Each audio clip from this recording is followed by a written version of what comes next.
Grace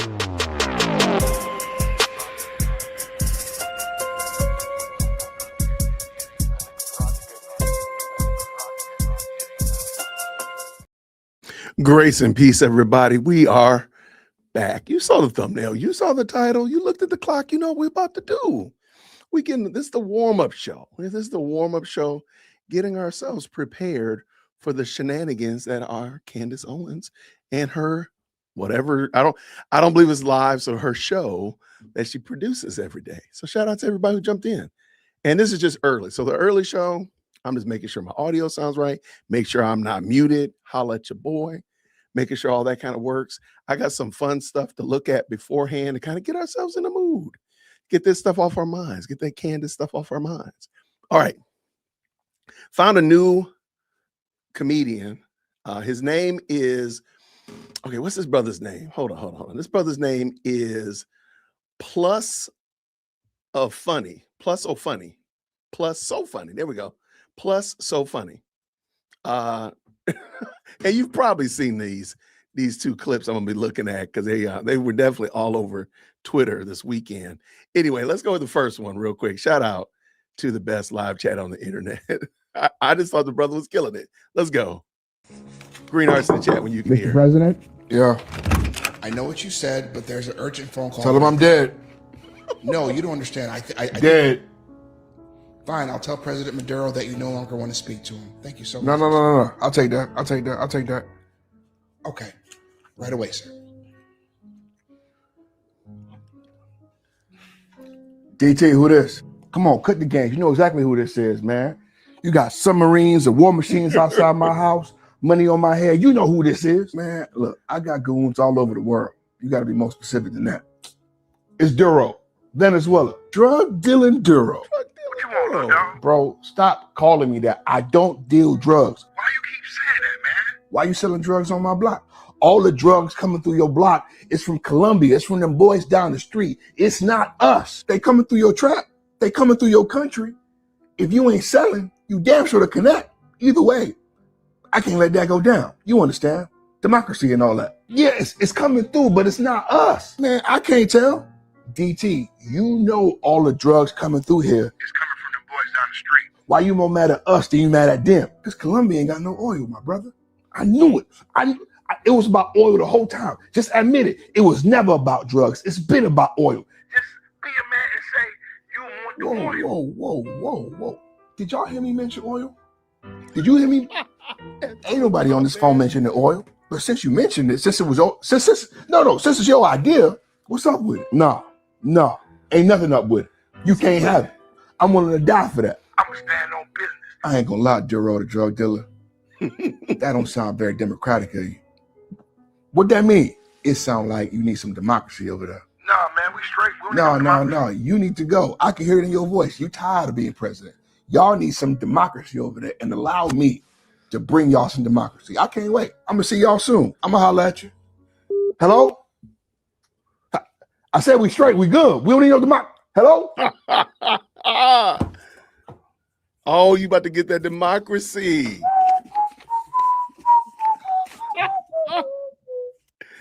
Yo, shout out to Plus So Funny on Instagram. Let me leave his link down here to you as well. There we go. Sorry about that.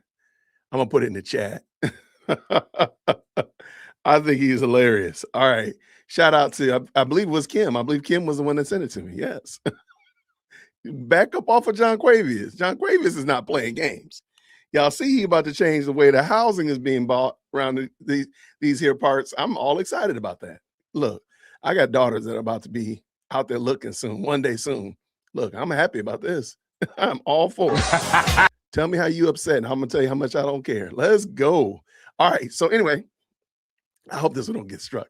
President Trump announces U.S. military's capture of Venezuelan Nicolas Maduro. Summarize in 2 minutes. Hey, y'all boy crazy.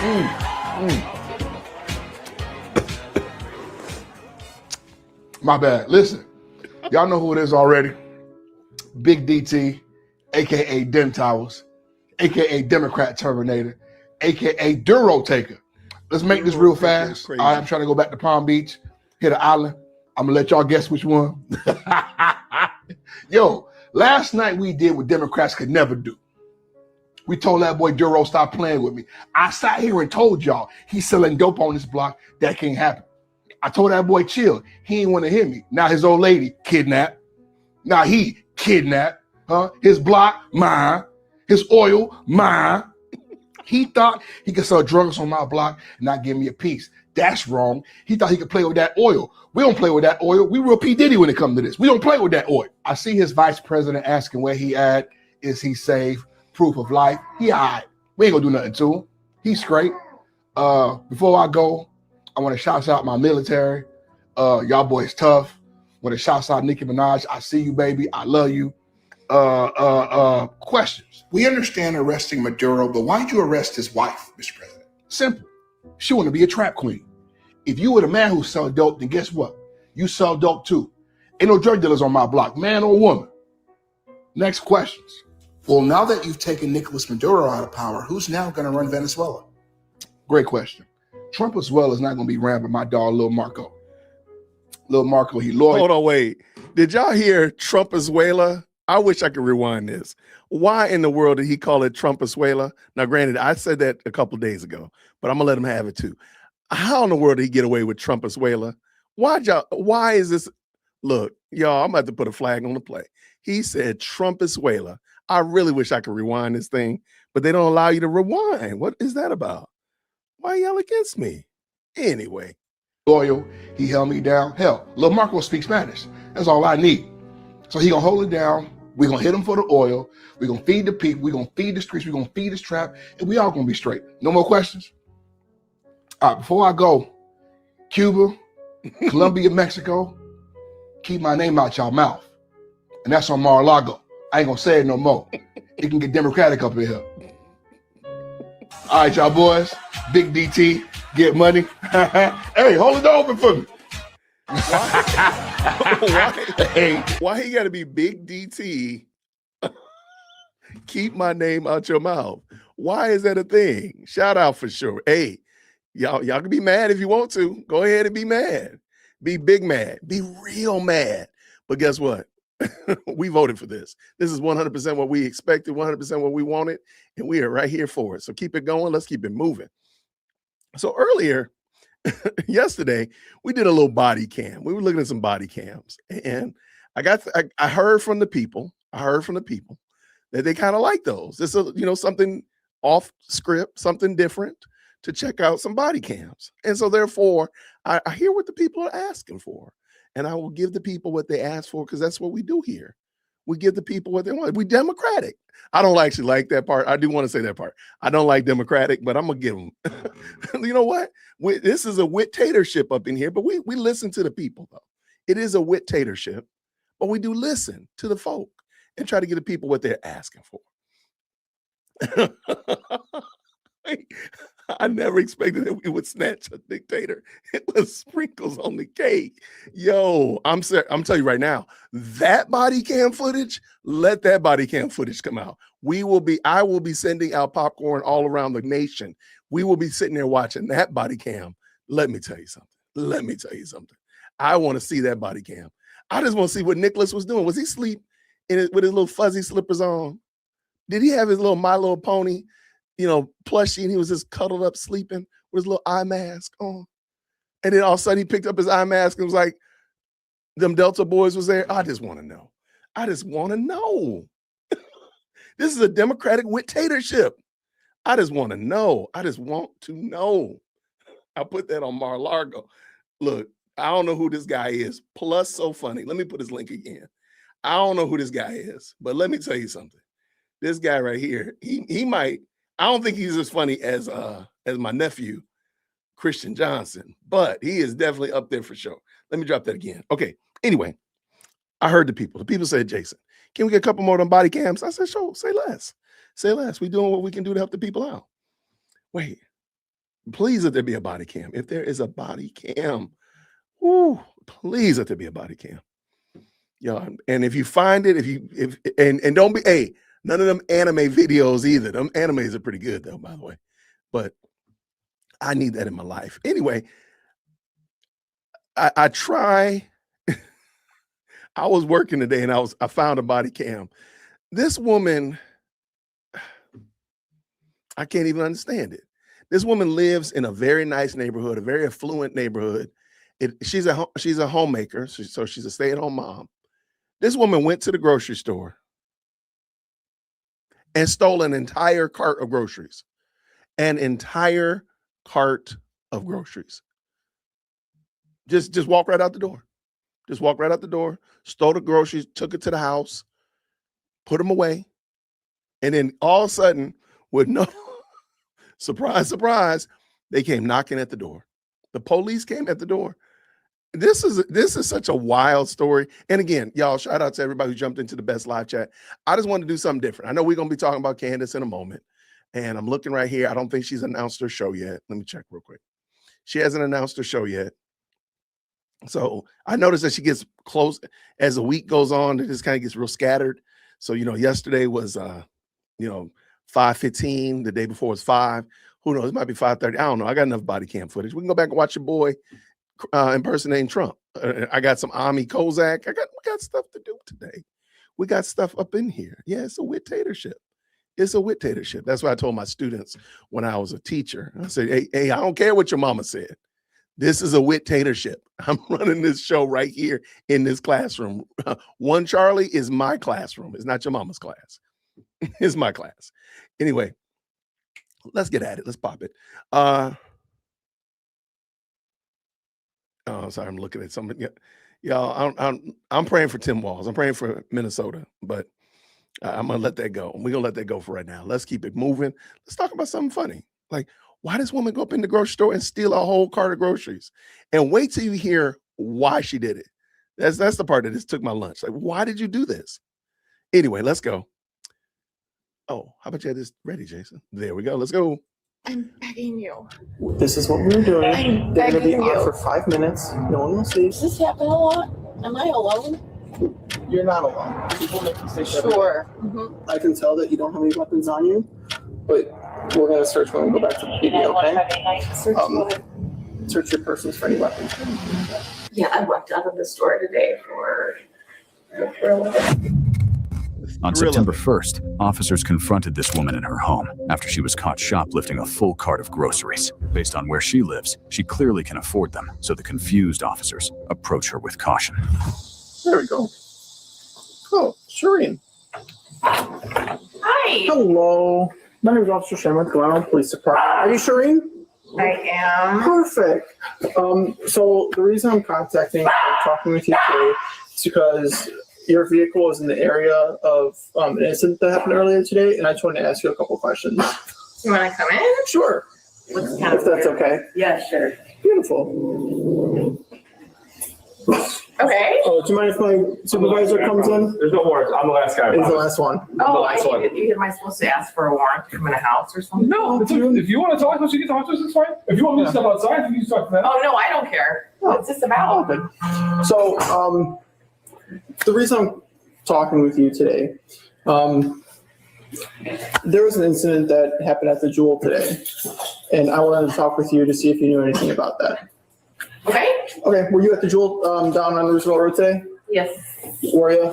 Okay. Do you know there about what time you were there? In the morning? Some-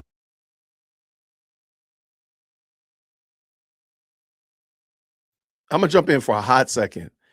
The reason she did this, and you're gonna see in a second, she says for the thrill of it. And well, what is the thrill? What is the actual thrill? Well, the thrill is that you don't get caught. That's the thrill. Like, oh, I did something and I didn't get caught doing it. I was speeding and I did not run into something. I was stealing and nobody caught me. The thrill of it. Well, in a moment, she is going to realize that the thrill is gone, as B.B. King used to sing. The thrill is gone. The thrill is going to leave. And ma'am, this is the consequences. This is the proverbial F around and find out. You fool around, you going to find out. And she about to find out in 4K. Sometime morning? Okay. Do you recall what you may have grabbed or any items in particular that you may have grabbed? Yeah. Okay. And then could you elaborate a little bit on those? And the reason I'm only asking all these specific questions is we, on video, it shows that you grabbed a bunch of items, but that was about it. You got in your car and they identified your vehicle. Wow. And then I saw on camera you in the store, right? And just have one. Is that you? Yeah, do you guys just Okay. want to get to it before I, Sure. I have a really, I'm gonna be straightforward with you. Did you steal the items? Yeah, I walked out of the store today for the thrill of it. Yep. Okay, just for the thrill of taking items and not paying for them? I'm being straight with you. I'm just asking. No, I know I want you to be, and What was the ideology behind that? I'm stealing. um, I'm stealing.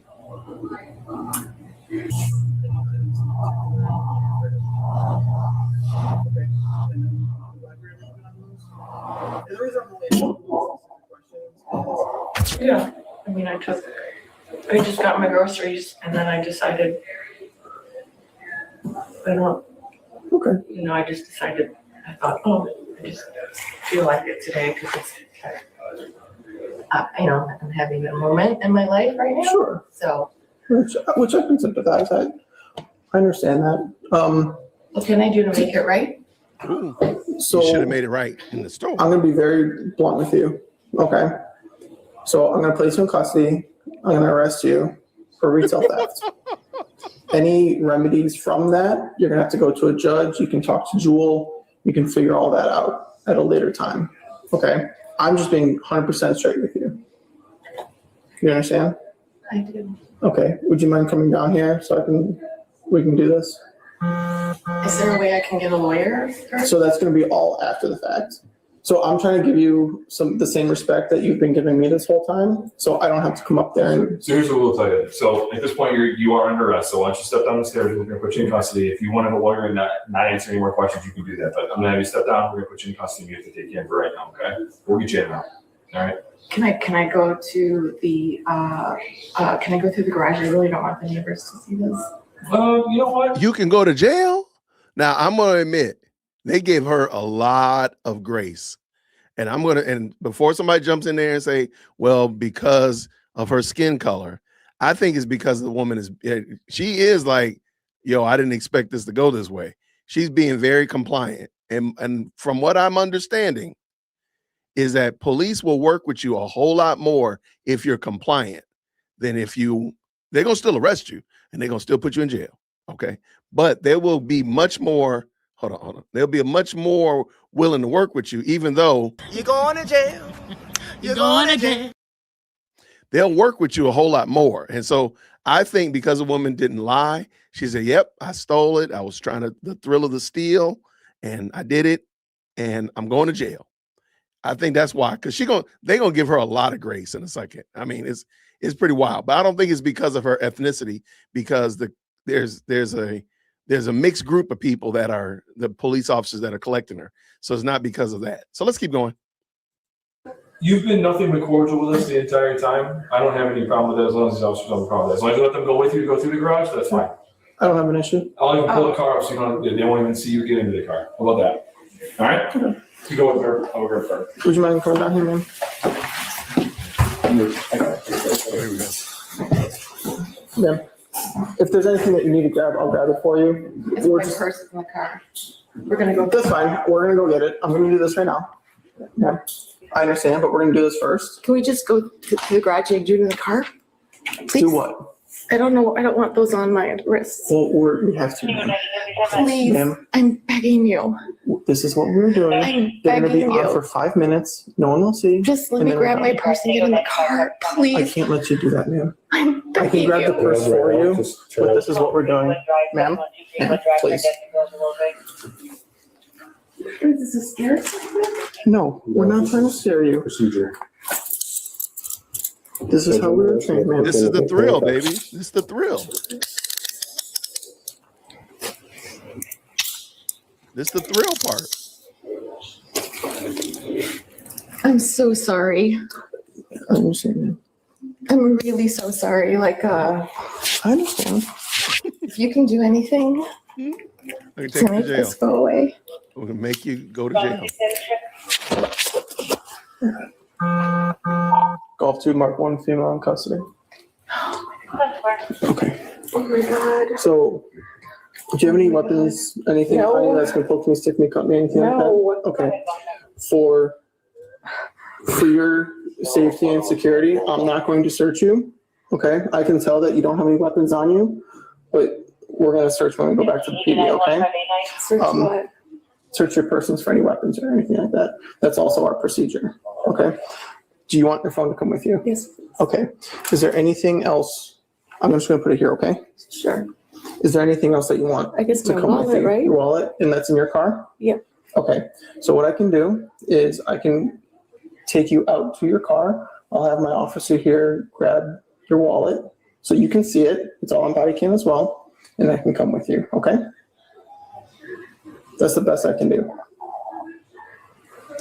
Okay? All right, let's do that. All right. It's to the right, correct? Oh my God. Okay. Don't do that stuff. Oh, Don't do it. I didn't want for this to happen. I knew there was something wrong, but I really. I understand.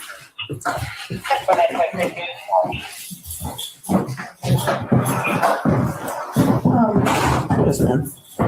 Okay, it's in my. You want to just grab my purse? Just open the front door. Front door, okay. Officer Gutter, could you open the front door? Oh, this is very serious. And then, do you know where the purse is, ma'am? It's hanging on the back of the seat. The back seat.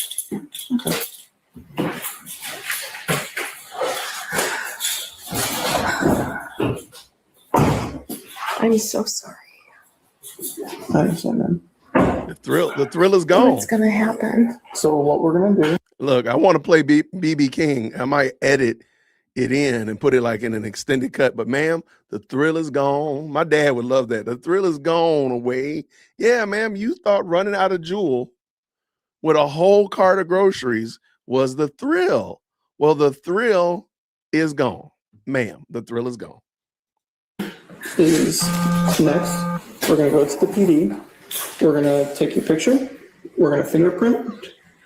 I'm gonna read you, Sure. or do you want the whole thing? Just take the whole purse. We can do the whole thing, that's fine. Oh, that's fine. Real quick. So instead of always jumping in, dealing with Candace and Cantifa, I decided to start the show off with a little bit of something to entertain us or maybe stir up a conversation. We might go back and look at some comedy skits, look at some body cam footage, just something different, because we're all about to become victims of harassment, traumatized, all that kind of stuff in a few minutes when we turn on Candace. So at least at this point, we can bond around something, meaningful rather than bond around the trauma that Candace is about to inflict on us. So that's why we do this. But hopefully it's okay. All right, let's go. So, like I said, we're gonna fingerprint you. We're gonna photograph you. Wait. We're gonna get in the car right away, though. Correct. I'm gonna take you back. We're gonna read our complaints, and then you're coming home. It'll be an hour and a half. Okay. Okay? You promise to be. Okay. Yep. You promise? My officer is gonna be right in front of you. You promise to hide. Yes, ma'am. It's a full metal. This is a full metal thrill, like the whole thing. You steal the groceries because they ain't make you bring the groceries back. So you stole the groceries and put them in your refrigerator, up in your pantry. But then also the thrill of getting arrested. There's like the dual thrills. The thrill is gone. Put BB King in the chat. Right in front of you.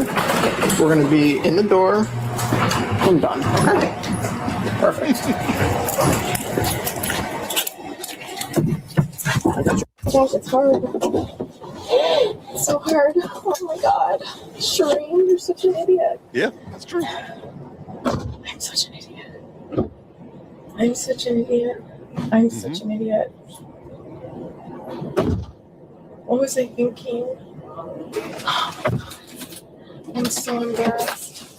I'm so embarrassed. Yes. I'm so embarrassed. I'm so embarrassed. Transporting one female custody back to the PD. She got street cred now. Are people gonna see me? Yes. No, ma'am.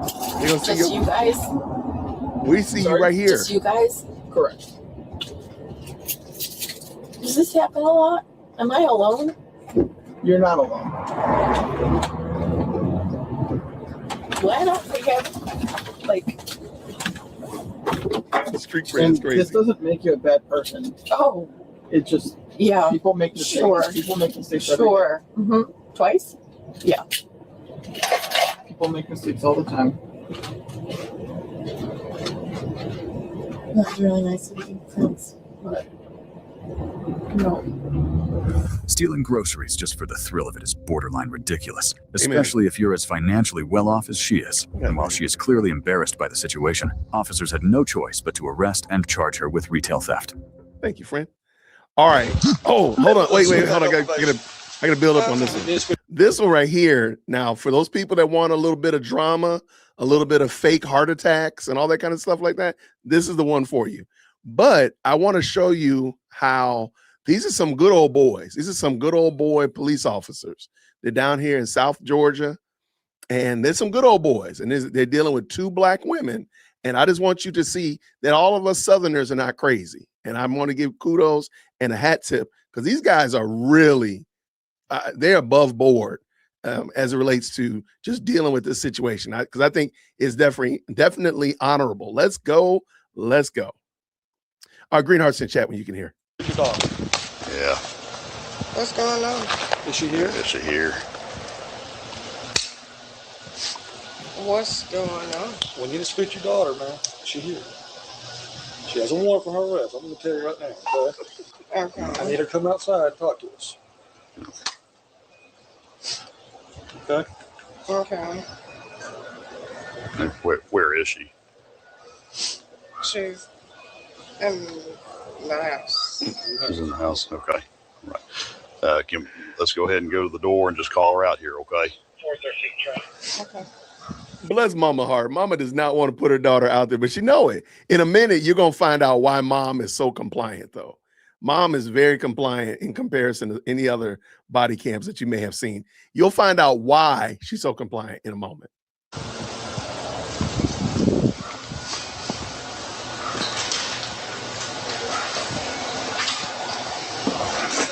Watch the...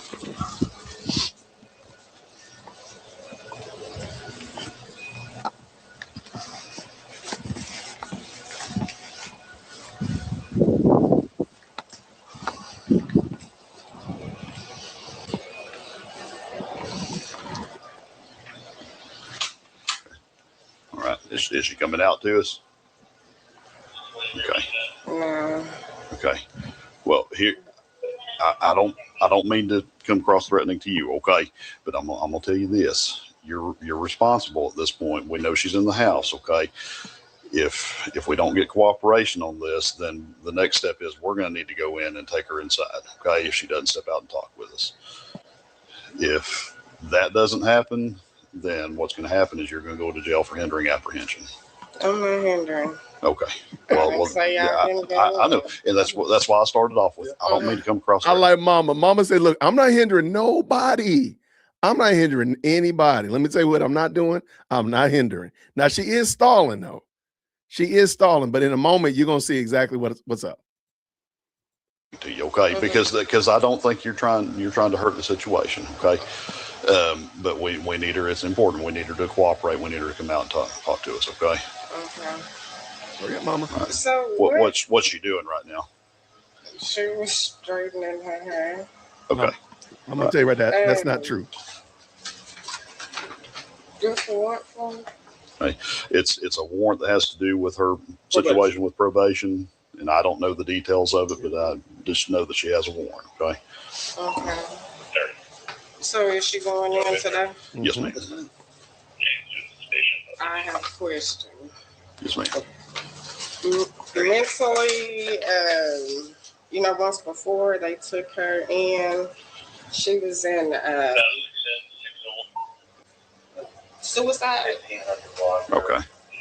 That kind of frightened her. Do y'all have a different side? I mean, because She this is all okay. When she comes in, it's how she answers these questions. Yeah, that's why. yeah, that's up that's to why the, that happened. to the jail. On that. That's jail. That the way they have to kill themselves. If they think someone's going to hurt themselves, they have to do that. Yeah. So I don't know what she said when she went in last night, but she said something to make someone at the jail think that. Okay, so they have to take precautions, for her safety as well as theirs. Okay, that's what happened. Okay? She I don't know, because I kept telling her to come turn herself in, and like So I didn't see nothing. So in you the tried mail. to get her to do the right thing. Okay, I okay. didn't see nothing I in got the you. mail I got or whatever. So I was like, okay, maybe you're okay. If she had told the person to run, Mm-hmm. that's why I said, okay, we need to come outside, okay? Because at this point, I think it's just what she did. If she does try anything like that today, she's going to make it 10 times worse on herself. Okay. Okay. Well, she just don't want to be on that side. I mean, I tried to explain. Hold on to this one, Caleb. Just hold on to this one. Okay. We'll give her another. She's got another minute to go and come on outside. She also do suffer mental issues. So Yes, ma'am. I understand, and we'll see my eyes. We will work with her, okay? But she has got to cooperate, okay? I can't work with somebody who won't cooperate with me. But I will work with her all day long if she will. Is that the only other entrance over there? Next time they go in there, hide where they're going with them. So you don't know what's in the house. You don't know what they're doing. You have weapons. I want her to, this is your thing, but I would have told her to stare at her, yell at her, tell her to come out. Because she goes in there, we don't know what they're doing. They don't know what they're driving. Yeah, that is true. That is true. It's a misdemeanor, so it's treading carefully, Still know what's going on in there. Yeah, that is true.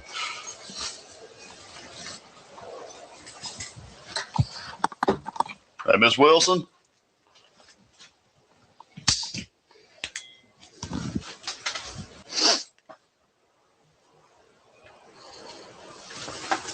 Absolutely. Miss Wilson, Smith County Sheriff's Office.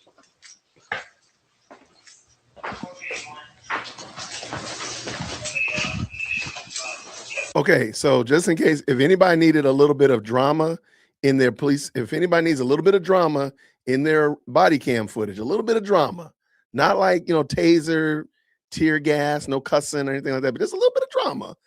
Stay tuned. Here you go.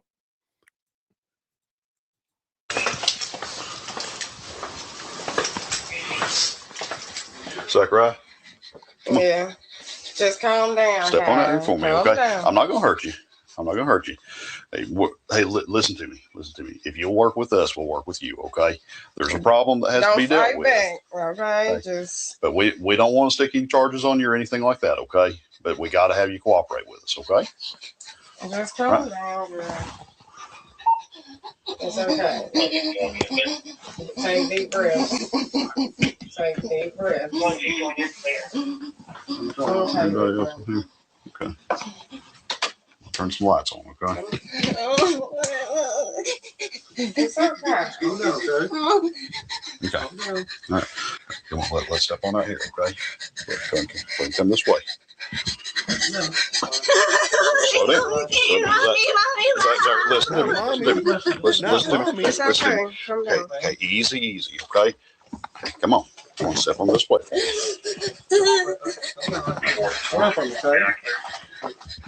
We'll make sure we're not going to do anything bad to her, okay? Now, y'all remember Mama said that she was straightening her hair. Mom was lying. That girl was not straightening her hair. That girl. You know why you have it? Did you not report or something? No. Is that what it was you didn't report? Check them for fits. Make sure they're not too tight on you, okay? Is it paid up here? Yeah. So how long is that? I don't know. The court will have to let you know more on that. Yeah, if she has a phone, that can go with her, and she won't be able to use it in the jail, but we can get numbers out of it and let her call. It's not about pillow. Okay. All right, Zachariah. What all do you have in your pockets? Anything? Okay. Do you have anything on you that's going to get you another charge in the jail? Any weapons, contraband, drugs, or anything like that? You want to take it with you, or you want? Okay, that's fine. We can do that. Okay. PR4, show one female in custody.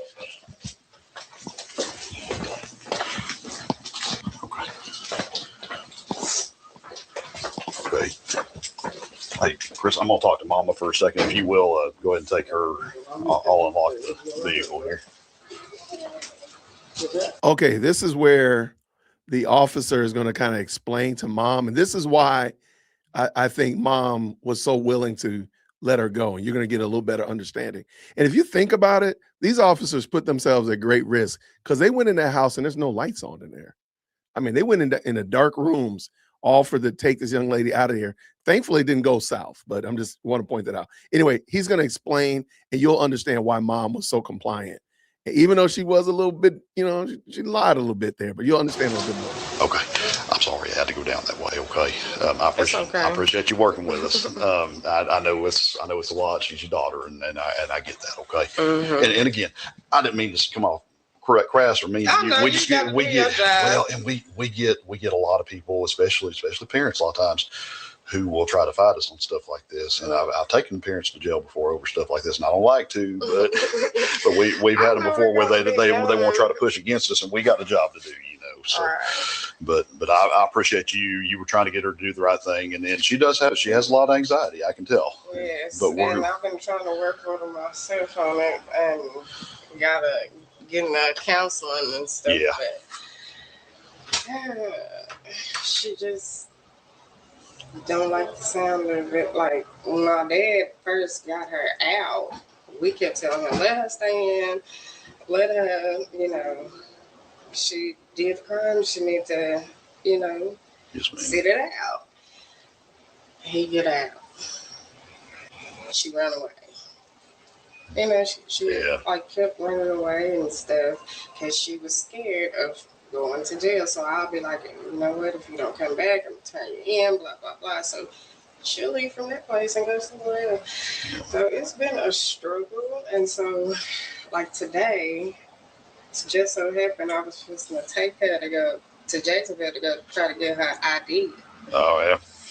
And my dad was like, well, do you think they have a warrant for her? You can call and see. I was like, I don't know. He was like, well, if she come get her ID, he was like, you might be doing yourself a favor, and, because they can pick it up or whatever. I think he thought the job can pick it up that, we're trying to get her ID or whatever. Because we all been trying to get her to turn herself in. Yeah. She just won't do it, huh? No, she's scared. Yeah. She's like, you don't know what it's like in there. And I'm like, well, what? Yeah, I don't know what it's like in there because I don't go to jail. And learn from your mistake. Don't do it no more. You ain't got to go back down now. Right. Yeah, exactly. Yeah, and that's, I don't, it's a misdemeanor charge. She's not going to be in there forever. It's just one of those things. I mean, the courts had to deal with it, and I mean, if she wasn't going to turn herself in, well, I mean, that's the only thing we could do is come pick her up, so. Right. I mean. So that's what our dad just told her, just go get it over with. But she acts like she traumatized. He doesn't live with y'all anymore. Dad doesn't live here anymore. Oh, okay. Yeah. Okay. Yes, he does. Oh, okay, so he does. Yeah, he at work. Oh, I got you. Okay. Gotcha. Right. Okay. Right. Well, I really hope for the best for her. It's just, I mean, they gotta take care of it. And I think it started with Tyler ISD, I think, didn't it? Mm-hmm. Yeah. So and I knew she unenrolled over there. So. Yes. So and then she went to Rise, but then she dropped out. Mm-hmm. Yeah. All because of this. So now I'm in the process of getting her in homeschool to get her the diploma. Yeah. But we just wanted her to turn herself in and be free out there, And I'm gonna tell you, there is no bond on this, so she'll be there till she does go to court and get taken care of. So there's no way she can even try to bond out, She wasn't talking for relief, okay? Yeah, I'm totally okay with that. What? They will let me know important stuff here. Yeah. And again, one of the reasons why I believe the police officers are being super, very kid glove with her. One is because I think Mom did the right thing by just being upfront and trying to work with them. But two, the young lady, even though she seemed like she's a youngster, hearing the story, it sounds like she's having a rough time in high school. And I think they want to try to be as gracious as possible. And I think it worked out pretty well. because it could have definitely gone another way. What was her warrant for? I don't know. I have to look it up or see, but I don't know. Yo, join the club. Join the club. We might need to just do a body cam night because there's some wild ones. Like, look, I'm sorry. That is a true interesting experience. Anyway, let's get done with this because your girl's going live at 5 o'clock, and we got to clean the palette. So let's go.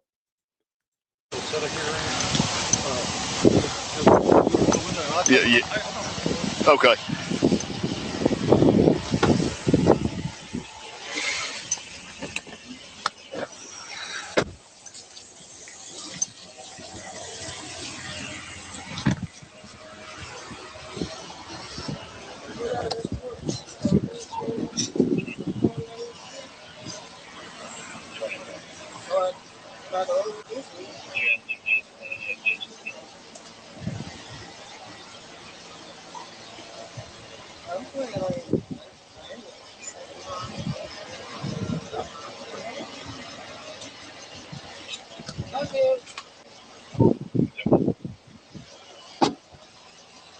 Thank you for being a responsible parent, first off. And secondly, I'm going to arrest you. If you have any questions whatsoever, okay, I want you to give us a call. I may not be able to answer everything, but I'll do my best, okay? Because I know you're concerned and I know you're wanting to see what's best for her and everything. Some more coffees. Always forget about it. Yeah. Thank y'all. Yes, ma'am. So we had a meeting. Yeah. Okay. So normally for, I don't know, how long would you say, is it like, how long has she been having a warrant? The warrant's been issued since January. I don't remember the day in January, but it's been since January of this year. The warrant's been out. So that means that she would have. So the warrant was out in January, and this is in August of that same year. So that's 7 months. Now she had a positive UA prior to that. Yeah, and then she had the positive UA, and then she just on top of that she just failed to report. She just stopped showing up. So really, it looks like the warrant was probably because of both of those things right there. 8 months she been on. She on the run. Been on the lam, Mom. 7 months. 7 months. Yeah. So how long in jail time would that be? But it's what is it, misdemeanor? Yeah. I think it's a class B actually. It's either B or A misdemeanor. It's class A. I'm trying to remember, but I didn't see who the judge was. It's county court law 3. 3. What's his name? White. Yeah, Judge White. I don't know what they offered her prior to her taking probation. That kind of sometimes has a play with what happens. Oh, okay. So we can't really say what's going to happen. Okay, and I don't want to lie to you. Okay, that's what I'm trying to get at. I mean, at this point, everything's up to a judge. Okay. But no, we will put in there that she came cooperatively. Right? She didn't give us any trouble. We're going to make sure they knew that, okay? So there's a difference between anxiety and somebody actually giving us trouble. Okay. So we'll do as much as we can for her. Okay. Thank you. Again, sorry we had to meet this way. It's all right. Y'all take. That was probably the most low key arrest you're gonna ever see. No, I got another one. I saw that was pretty low key, but that was like okay, just no problems, no drama, and I like that. Anyway, I just wanted to show that because I think sometimes police officers tend to get like a bad rap and all that kind of stuff. And I came across these today. I'm like, oh, these are really good examples of them doing everything they can to allow these people to get out without any problem. Okay. If you don't know, Ami Kozak is definitely a fan favorite here on the channel. I dropped his link in the chat right now. And as we get ourselves ready, prepare our minds for that which will torture us for the next hour or so, I figured let's tap in with Ami. We haven't heard from him in a while. So let's do Maduro calls Trump. What if Maduro, wait, how's it go? All right. If Trump was Maduro's dad. What an interesting sentence. Green hearts in the chat where you can hear. Let's go. Hello. Hi, Papi. Hi, Nikki. You okay? Listen, I screwed up, okay? I need you. What happened? What happened? What did you do? Can you just come and get me, please? I can come and get you. Don't worry. Just tell me what happened. I broke something, okay? What did you break? I broke a whole country. What? I screwed it up. An entire country? I wrecked, yeah. Okay, that is bad. I wrecked the whole thing. Okay. Okay? The whole thing is broken. I understand. I didn't mean to. Listen, Nikki, it happens. I don't know what I was thinking. Can you just come and get me, please? I will come and get you. Just stay where you are. Nikki. Please just come and get me, okay? Nikki, I'm coming right now, okay? Yeah, we're here. Just stay right where you are. I need you, please. I know, you always have. Just stay I don't constant. know. Stay on the phone with me, okay? Okay. We're gonna send some people. You want to ride in the helicopter? I screwed up so bad. You always love the helicopter. He's so bad, puppy. I know it's bad. Yeah, everyone. Wait, did his mustache fall off? Hold on, dang it! You can't rewind these. It looks like his mustache fell off. Okay, let's see. I'm starving. They're eating the cats and dogs in the street. I'm very aware of that. I screwed it up so bad. Nikki, we're gonna deal with it, okay? We're gonna fix it. Okay. I'm sending the helicopter. Please make it look big, like a spectacle, okay? Like a whole show. Make it look like I didn't want to come, but you come and get me, okay? Of course, we'll make it look great. With fireworks too. Maybe you bring me to Miami. Oh no, Nikki. Bring me to Miami. Can't do that. Yeah. Nikki, don't push it. Maybe we go to we do some golfing or something. You don't have the cards right now. Okay.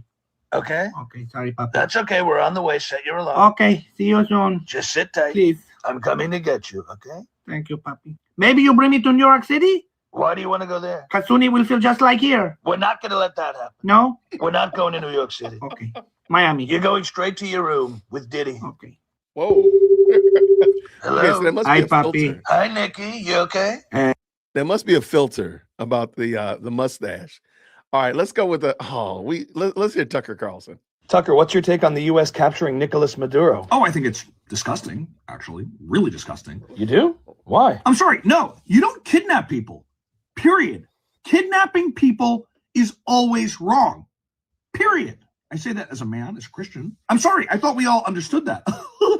You don't kidnap people in the middle of the night while they're sleeping. Tucker. It's wrong. Things happened to me in the middle of the night. I was molested by a demon while I was sleeping. It didn't kidnap me, but could have. And I'm against that. Period. And so kidnapping people is abhorrent. It's disgusting, and I hate it. I really hate it. What about when Hamas kidnapped Israelis on October 7th? Of course. You can't do that. I mean, from what I understand, Hamas is a political organization, but you still can't do that. And so... So what do you think is going to happen with Venezuela going forward? Oh, I think we know. I think we know what's going to happen. There's going to be a disaster. And I'm devastated, absolutely devastated about what's going to happen there. Well, what are your predictions? Well, it's certainly going to become a lot less socially conservative. What? Oh, it breaks my heart. It breaks my heart. The people seem pretty happy. I mean, without Maduro, say what you want. It's going to be a lot less socially conservative. Tucker, under Maduro, small children were starving in the street. Okay, but at least these children were allowed to be born in the first place. Oh, come on. Because guess what? Abortion is illegal there. Okay. It's banned. Completely banned. So what? And so... Is that the only policy that exists? Infant mortality was through the roof. But they were allowed to be born. And then enslaved. Is it better to starve while you're alive or be killed in utero? I mean... Both seem bad to different degrees, Tucker. What? But because you agree with his stance on abortion, you're willing to overlook the fact that he was an oppressive dictator? I mean, the last I checked when they asked him what he wanted to do, he said he wanted to help his people. Oh, jeez. And I can't see why that's wrong to want to help your people. I think we should want to help our people. He wanted to help his people. That's what he was at least trying to do. Like every tyrant. Meanwhile, all these other politicians want to help foreign countries, certain foreign countries, that have no strategic alliances at all, like at all. He wanted to help his people. And so, and I'm not saying I support Maduro at all, like at all. Oh, really? Well, it sure sounds like you do. Oh, I think he's disgusting. So you're against Maduro. And now we're bringing Maduro, who, by my estimation, is an illegal immigrant. I mean, we're bringing him into our country, and we're going to take care of him in this country. I mean, that's the problem. Sorry, don't want to take in another immigrant. So you're against bringing Maduro into this country because he's an illegal immigrant? So you're against Maduro? Oh, I totally support him. Tucker, what do you stand for? I don't know. Neither does anyone. Tucker, what's your take on the U.S. capturing Nicolas Maduro? Right. Oh, I think it's... Shout out. Okay, let me see. We got time. I wish I could read all these. You can't see that because the captions are squashed. Okay, let's go right here. I'm going to start here. All right, you guys. Oh, Great to there we be back. Great to be back. And I know I promised all of you that I would provide updates and clarity to some of these really important issues that we had been discussing before the break. And I want to be honest and I want to be clear because that's what we do here. And so we are going to update you on some of the most important stories that we've been covering. First up, Brigitte Macron, there are some new developments that have come in. She may have, in fact, not been born with a penis, but it may have just been a very large clitoris. And we are waiting on the final medical records on that. We have reached out to her gynecologist and a urologist, and we demanded answers to find out further details. And we demanded answers, and we're going to get those answers for you. We're going to get that. We're going to find out exactly what is going on. Either way, we will update you as those come in. And I appreciate the hot tips coming in. Hot tips, no pun intended, when it comes to Brigitte Macron. We'll find out exactly what that tip was. Also, we are very excited to announce that Mitch Snow will be returning as a special guest in next week's episode. God damn it! And I know some people have said he might be schizophrenic. Oh, he might be a schizo, which is obviously a Zionist, Frankist smear. But even if he is a schizophrenic, we all saw A Beautiful Mind. We all know that, like Russell Crowe in that movie, schizophrenics are geniuses. And even if Mitch Snow hallucinates and beats his wife and damages her car, there's no question in my mind that his hallucinations are telling him the truth. Okay? Just like mine do in my dreams. We all know whatever mental issues Mitch may have or may not have, this is just MK Ultra. This is just psychiatry. Okay? This is phony science. It's Sigmund Freud. It's sick. It's Zionist. They must have experimented on him and made us believe that he's crazy. But he's not.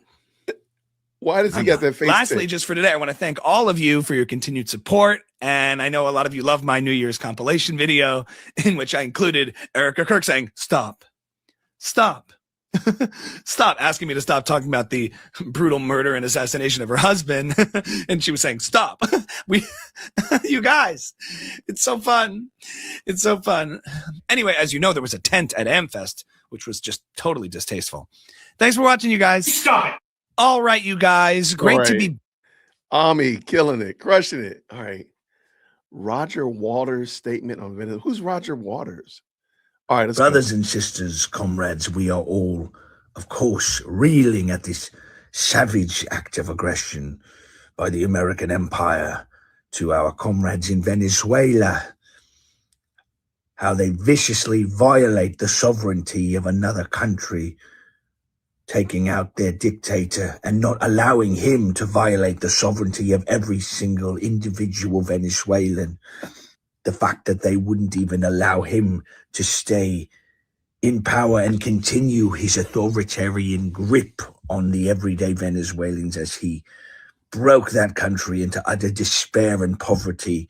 But as long as it's in the name of a revolution, I can feel virtuous and good about it from my mega $1 million mansion. How could they expose that for what it is?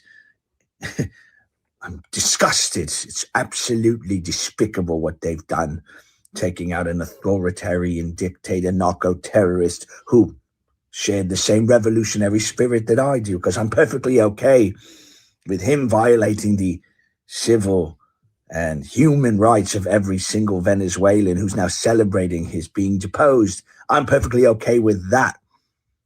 But I take insane issue, and I'm outraged by the United States violating Maduro's sovereignty, because I believe in this abstract philosophy, regardless of the bloodshed and suffering and despair that it causes, because of course it doesn't affect me and those in my category of income and prosperity who've benefited from capitalism. But now I can preach my abstract philosophies, regardless of how many people suffer and how many people are killed because of it. I'm so sad. Roger, tea time. Oh, wonderful. Shout out to Ami Kozak. If you're not familiar, he is a great comedian, and he continually, let me make sure I got this link. Let me give you the link to Mr. Kozak's Instagram. He's also on YouTube as well, but I don't know why I'm doing it on here today. All right, what we got? Let's see what we got. BB is a chef. I recently found him through his shorts.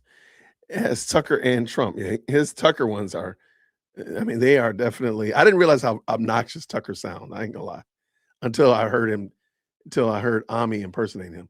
Okay, let me get one more. Hello? Mr. President, I'm calling to register my profound opposition to this act. You're not happy. What you've done in the illegal capture and kidnapping of Maduro is a clear violation of federal international law. I'm sorry, who's this? I don't recognize this number. I don't have it in my contact at all. I don't know who this is. It says it's from Uganda. Why does it say Uganda? Is this a spam call, a service center? What This is New York City Mayor Zoran Mamdani, pronounced Mamdani. Are you selling something? The number says Uganda. I didn't recognize the number. Who is this? The only thing I'm selling, sir, is a promise of affordability for all New Yorkers. Oh, that's interesting. And I'm against what you did in Venezuela. All right. Well, we got Maduro. Should we send someone for this guy? No, sir. He's a nasty guy. He's giving me a hard time. Nasty guy. Don't send someone for me. So why are you calling? I'm just calling so I can tell people I called. You don't want to do anything? You just want to call and kvetch about it? Exactly, sir. That's kind of my thing. Oh, I got it. You want to? So I can tell people. Yeah. You want to tell your people? Right. You exactly. got to tell your people. Okay, you got to say something. I understand. Got to signal that virtue. I understand that too. So what you've done is wrong. Excuse me. Quiet. This guy Maduro, just so you understand, is a bad hombre. Okay, he's a nasty guy. He had disastrous economic policies, bankrupted the entire country. I'm looking at his economic policy right now. Oh, yeah, that's actually the other reason I was calling. Can I get a copy of that for New York? Take me off your call list, please. Take him off. Hello?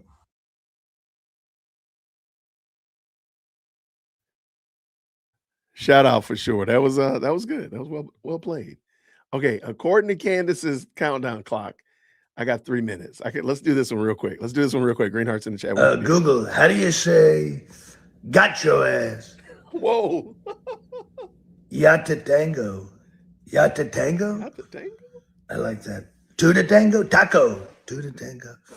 Okay. Yata tango. Hi, Google, how are you? How do you say F around and find out in Spanish?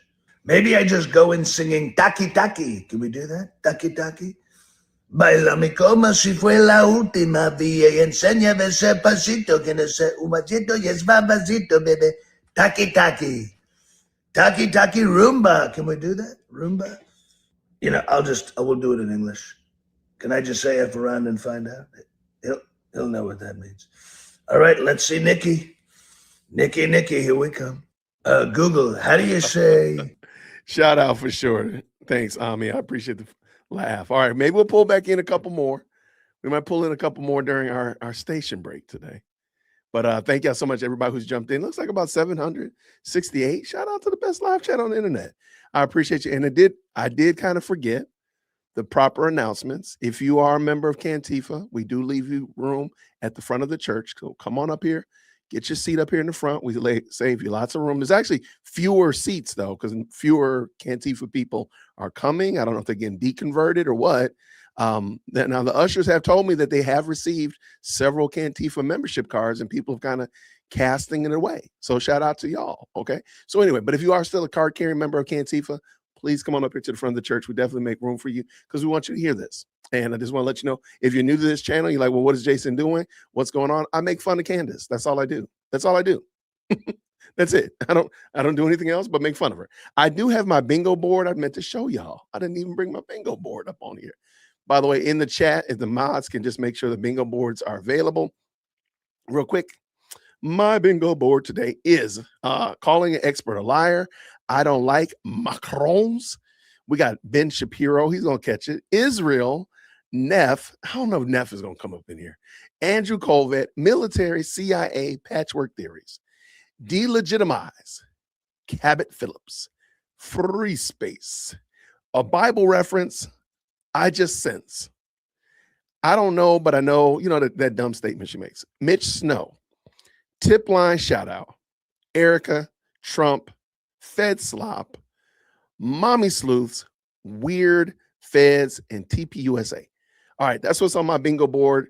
Feel free throughout the night. We will be making sure. My goal and my promise to you is that everybody at least gets one bingo.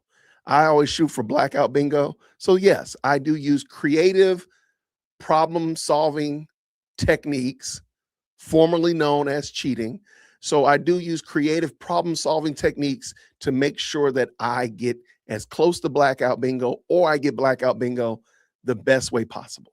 So I might just do something like, hey, I think this is what she meant, and I think she meant CIA. There you go. I could do it. And then we have bingo. Like, there you go. Like, we got bingo even before the game starts. Like, that's what we want. That's what we want here. We want bingo before we can even get bingo. That's it. And I just feel like, you know what? I feel like that's the right thing. So anyway, that's it. If you're new to the channel, thank you so much for stopping by. Every day we watch the Candace Owens live stream. I'm sorry, Candace Owens show, because I don't believe it's live. And I'm live, though. I'm a real dude. And we just make fun of it. I don't treat her seriously. If you're offended, somebody told me they don't like that I make fun of them. I make fun of this. Let me let you know something. Get over it, because I'm going to keep doing it. So you might as well just enjoy yourself. Shout out to all of the best live chat on the internet. I appreciate you. You love that. Thank you so much. God is a designer. I wanted them to be a sponsor of the show. Do you have your bingo boards? Make sure you got your bingo boards. Here, let me grab it real quick. I got the link here as well. And if you have the link, by the way, if you ever have the link, it's going to stay the link. So I try not to change it, because then that way, if you already have it, you already got the bingo. Now, I do change the bingo boards within the link, but you don't have to worry about the link changing. There you go. All right, let's go see if this young lady is here. Oh, she's actually kicked it off. So let's go ahead and get ready to pop. I'm going to tell you ahead of time, the audio is not my fault.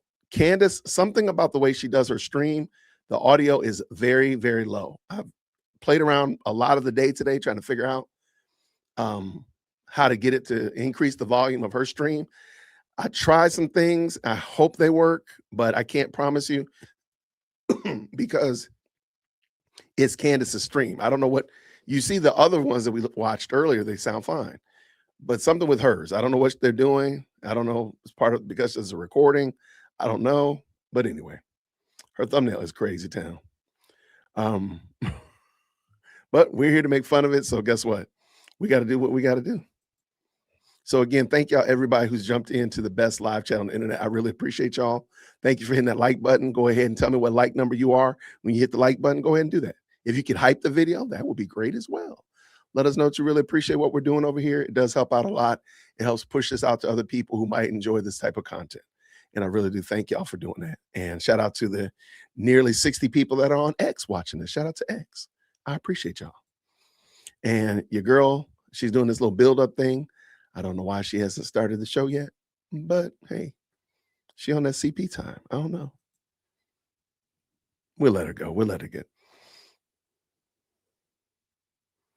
That's a very true statement. She hates the people that made her famous. That is wild, isn't it? That is kind of wild. Wait, what does that say? Can you drop the link to the bingo? Oh, I should have put it in the chat. I mean, in the description of the channel, of the video today too. My bad. I just dropped it again, if that helps you out. You think it's for the bots? All right, here it comes. Let's go. Green hearts in the chat. All You can right, hear. ladies and gentlemen, happy Wednesday. I'm going to start today by letting you know that Kanye was right. Kanye was right. Remember back in 2022 when he was a little bit sleepy, right? Poor guy just needed a nap. He just needed a nap. And he told us that when he woke up, he was a little bit sleepy tonight, but when he woke up, he had plans because he was going to go DEFCON 3 on Jewish people. The funny thing is I can't actually be anti-Semitic because Black people are actually Jew also. You guys have toyed with me and tried to blackball anyone, whoever opposes your agenda. It was too soon, but boy, oh boy, was he right about blackballing people who are opposed to a specific agenda. Because it's now been 2 years, 2 entire years of my life that I have been effectively fighting just to, go on living against the Daily Wire after leaving a job. I mean, 99% of what I have actually gone through, the public knows nothing about. And that has to change. And it's going to change. It's going to change today because I've received even more information about their latest plot against me, jumping into the new year with the old vibes. And frankly, I now find this to be disturbing. I want you guys to take me seriously when I say that there is something about this that is becoming dangerous. And I'm going to explain to you why I feel that way. And I'm going to do that by telling you the true story of how the Daily Wire came to be a company. In other news, and later on in the show, I am going to tell you about a Turning Point Action former employee who has just been sentenced for a crime in Arizona. Of course, he too was hired by Tyler Boyer because as I had been telling you guys from the very beginning, Tyler Boyer is the linchpin. He is the person who has been running Turning Point USA. He staffed nearly everyone that was surrounding Charlie, and I think he needs to be investigated more thoroughly. So let's jump right back in. Welcome back to Candace. This is some wild work. So she's pivoted completely off of Charlie Kirk investigation. Now she's defending herself. That is wild work. Let's go. All right, buckle up, boys and girls, because we are going on a journey.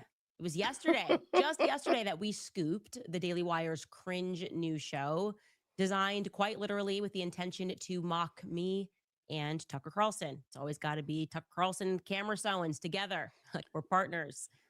Even the typical standard Daily Wire stan accounts had to admit that it was cringe.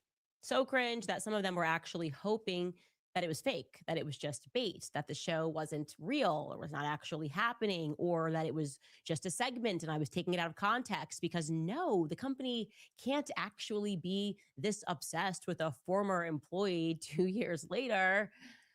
Yeah, but they are. And as I have noted many times to you, they are becoming increasingly so. And for a reason that I am still trying to work through, I mean, honestly, we've all been trying to work through, Charlie Kirk's assassination has catalyzed a certain derangement in Ben Shapiro. Ben was not a friend of Charlie Kirk. So the question is, why? This is so funny because it's interesting that she has tried to cobble together this narrative that Ben was not Charlie Kirk's friend, but neither was Ian Carroll, neither were Nick Fuentes, neither were tons of other people, Myron Gaines, who all seem to be bowing and worshiping at the altar of Candace Owens. They weren't his friends either, and they were demonstratively not his friends. It just is really interesting that she keeps hanging her hat on this, and you had to tell us that Ben was not his friend, and we don't really believe that either. But the other people, we know they weren't. Why is he so obsessed with the Charlie Kirk narrative, or rather obsessed with stopping people from prodding that narrative? As soon as he began, like when Charlie was coming up, as soon as Ben began to perceive Charlie as a threat, which is essentially after the Kanye West tweet, I love the way Candace Owens thinks tweet, Ben got to work behind the scenes trying to complicate and stop Charlie's rise and my rise. These are just the facts, and they are indisputable, okay? What happened thereafter is that Charlie and me, we proved to be inevitable, even pulled apart and in our separate ways. We continued to climb, and we did that without stepping on anybody's head. There are no stories, there's no bodies that are hidden of me intentionally harming people to get where I was going. You sure? Well, yesterday when we got off air, we received even more tips. And Oh my gosh, that's tip because shout out. bravery inspires bravery. When people see other people standing up and saying, hey, actually, this is wrong and this is weird, other people go, yeah, that's right. It is weird, and we should all say something. And I would like to again note that the young people who are being manipulated by Ben Shapiro to do his dirty bidding, I don't think that they deserve our ire. I get it. You're young. You have a dream. You have somebody that says, I can make all your dreams come true. And you're game. Some people are going to be game to that. Some people are going to say, yeah, I want to be famous, or yeah, I really need this money. I'm in a pinch, whatever it is. And his strategy is to find Christians and to pressure them, usually through financial means, to go after other Christians when he gets angry in particular. That is another fact, which I can now prove to you thoroughly by reading you one of two emails that we actually received and conversations that we've had. This time, and this email is going to be from another person who was being considered for the role of stalking Candace Owens and Tucker Carlson, because that's what the role was. Of course, while pretending like it's a show. You got to like pretend it's a real thing, but actually we're hiring you to go after Candace Owens. And again, we are going to prove that. Now, to give you a little background here, you will recall that at the end of last year. Notice Candace always frames the story. Her background, her giving context is always very elaborate. So when she finally shows you the information, you're not thinking about certain questions like, is there going to be a to and from and a date line on this email? Where's going to be the metadata? She's going to probably just transliterate this to us and never actually give us the hard evidence like she asked from Erica Kurt. She's not going to give us that hard evidence so we can look at it and say, yeah, this is from Ben Shapiro to whomever. Watch what she does. I'm almost guaranteeing it. Ben stepped onto Megyn Kelly's stage while she was on tour, and he demanded her allegiance against me and Tucker. Nobody knows why. She did not submit to him, and I want to be clear that she has been under attack by his stooges since. Okay, Ben is directing that from behind the scenes, all of attacks against Megyn Kelly, because his perspective is that you are either going to take his side when he doesn't like somebody, or you are going to be attacked. Thereafter, Ben quite literally paid money for a prime speaking slot at AmFest, hitting the stage just after Erica Kirk opened, where he again attacked me. He attacked Tucker Carlson, and this time he also attacked Megyn Kelly because she refused to pledge her loyalty to him and his causes, meaning attack who I want you to attack. Be my attack dog. And this email is going to illuminate for you guys what took place immediately following that appearance. Okay. Again, I'm going to read this email. So give me a second here to pull it up. We're going to skip through or black out the first portion of this email so you can see it because we want to protect some of the names that are in there. It reads, Dear Candace, I believe it was 2 days after Ben Shapiro's speech at AmFest, a producer from the Daily Wire who has been nothing but kind to me reached out. I genuinely cannot describe this in any other way than in panic mode. He said that they had just come up with the show concept the day before, and they were already calling people to audition. He said that they wanted me to audition for a solo show. Immediately, I was ecstatic. It seemed wonderful to get to do something that I love, talking about what I believe in and trying to make a difference. Of course, the idea I was of wrong. opportunities financially and professionally made this seem all the better. It was presented to me as a comedy show to make fun of the right and the left. I said that I loved that, as I try to critique both sides and a lot of what I share. However, immediately, you and Tucker Carlson were brought up. The producer said, quote, so when Candace or Tucker says something crazy, we would want you to make fun of it, end quote. I let him know that I actually like you and Tucker, and I watch you both, as I generally like most conservative political commentators. I said that as a Christian, I wanted to be honest about what I believe and be kind to people, but that I was okay with making light of ideas that I disagree with on both sides. I did not want to be in a position where I was told what to say. The producer asked me to send in a video audition. He sent the script and an AI video along with it. As to what they wanted me to read, I was baffled. The entire show audition was making fun of you. I will say, though I was not sure about the B theory, it genuinely just felt wrong in my soul to make fun of you. I watch you every day. You genuinely seem like you care so much about the truth and fighting for what is good and right in this world. Okay, I'm gonna stop the Candace Owens glazing because this actually answers the question a lot of people had about that video the young lady did yesterday that Candace showed. We thought it was an audition video. He just said it. The B thing was a part of the audition. So that's probably what that video was that we saw. They probably were just doing an audition for it. Now, again, is it cringe that they keep talking about Candace? I guess if you want to. I mean, or you could just say this is the topic they're going to talk about. Like, again, would we say that Ami hates Trump because he impersonates Trump? No, I mean, come on, stop. So you can still pick on people that you rock with. So anyway, let's continue. Oh, and by the way, this person uses Christian faith to say why he wouldn't do a job. That's so interesting because Candace doesn't want us to use our Christian faith any other time except when it works in her favor. Just interesting. Let's go. I texted blank. I asked for advice. She gave me great advice. She told me to reach out to blank.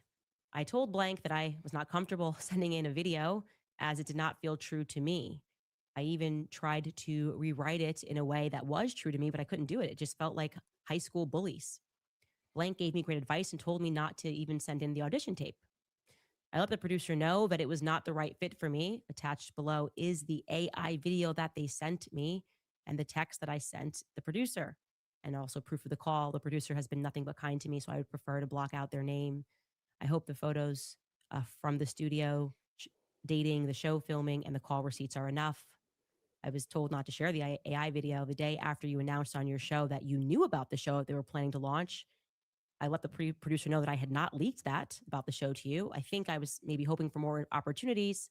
I prayed on it and I realized that I do not need their opportunities. I am simply done. This was such a slimy act by a former employer. That's such an interesting argument. Also, and then this person proceeds to copy and paste the text that they wanted read. So I'm just going to show you the AI video that they sent out to people, to young women, to see if they would audition for this role. Mark, we can actually take this full screen because it's a lot of me. So I don't think we need double me watching me, but this is an AI video sample of the show that Ben wanted sent around following AmFest. Take a listen. There's imminent danger coming. Weird underground bee farmers, like a Polish communist underground symbol. The evidence is overwhelming. The connections are undeniable. Hey, no-knowers. Welcome back to The More You Know. I'm your host, Gossie Gosworthy. We have some seriously juicy leads today, so let's dig in. I don't know, but I know. You know?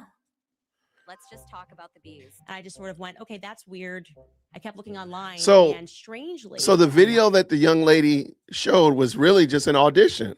This is directly from that audition video. Everything. These clips and the background with the all the red yarn and stuff. That's crazy work. Like, how do you Okay, Candace. Not kidding, and I'm going to show you these messages. I came across what looked to me like a bunch of people talking about bees. People were talking about bees, but not in a normal way. They were speaking about bees, but they weren't speaking about bees. It was very coded. I did a little research on bees. Plus, I've seen hundreds of them in my lifetime. You're going, what do you, like literally bzz, bees. And here's the part that sticks with me. Bees die when they sting. Kyle Robinson is alive. So how could he be the bee that did the stinging? These are questions people like Ben Shapiro don't want us to ask. Okay, I'm sorry. That thing is funny. So there you have it. This was not supposed to be a segment. The entire show was supposed to be designed as an attack against me. And she is mad. A young person that was willing to lower themselves to do this. And this particular individual who deserves all the credit in the world, actually, for doing the right thing here. And I spoke with her and I said, look, we're going to block your name. And she said, I've prayed on it. And if you want to reveal my name, I don't really care. And I said, you should reveal your name because you're actually a hero in the story. A hero? And she didn't get the job because she went back to them and she wrote and said, I feel uncomfortable doing this. I'm going to show you that text message right now that she sent. Hey, blank, I want to be completely candid. I sat down to film the script that you sent me, but it doesn't feel true to what I really believe in regards to making fun of Candace. I may not be the right fit for this one, which bums me out because I want to work with you guys very much. Thank you very much for the opportunity and for thinking of me. And you think the person would come out and be like, oh no, that was just like one episode. Nope. That's it. Understood. More opportunities down the road. Merry Christmas. It's required. It's required. If we're going to give you a show, we can make you a star. We can make you a star, but you have to be willing to attack Candace Owens. That's what we are casting for. So Maggie did not get the role. Okay. Maggie did not get the role. And I do think Maggie, like I said to you on the phone and you were comfortable with it. You said your name is Maggie Wegner. I hope she gets 3 million followers by the end of this episode across social media.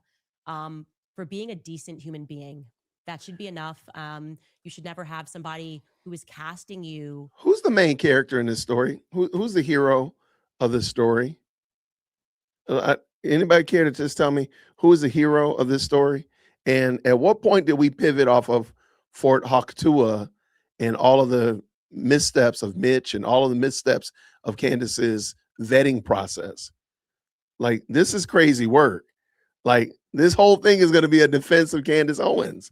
This is going to be an apologetics of Candace Owens. That's what we should call this episode, because that's all this is how great she is and how great it is that this person chose to fall on her sword to support and build her up. That's all it is.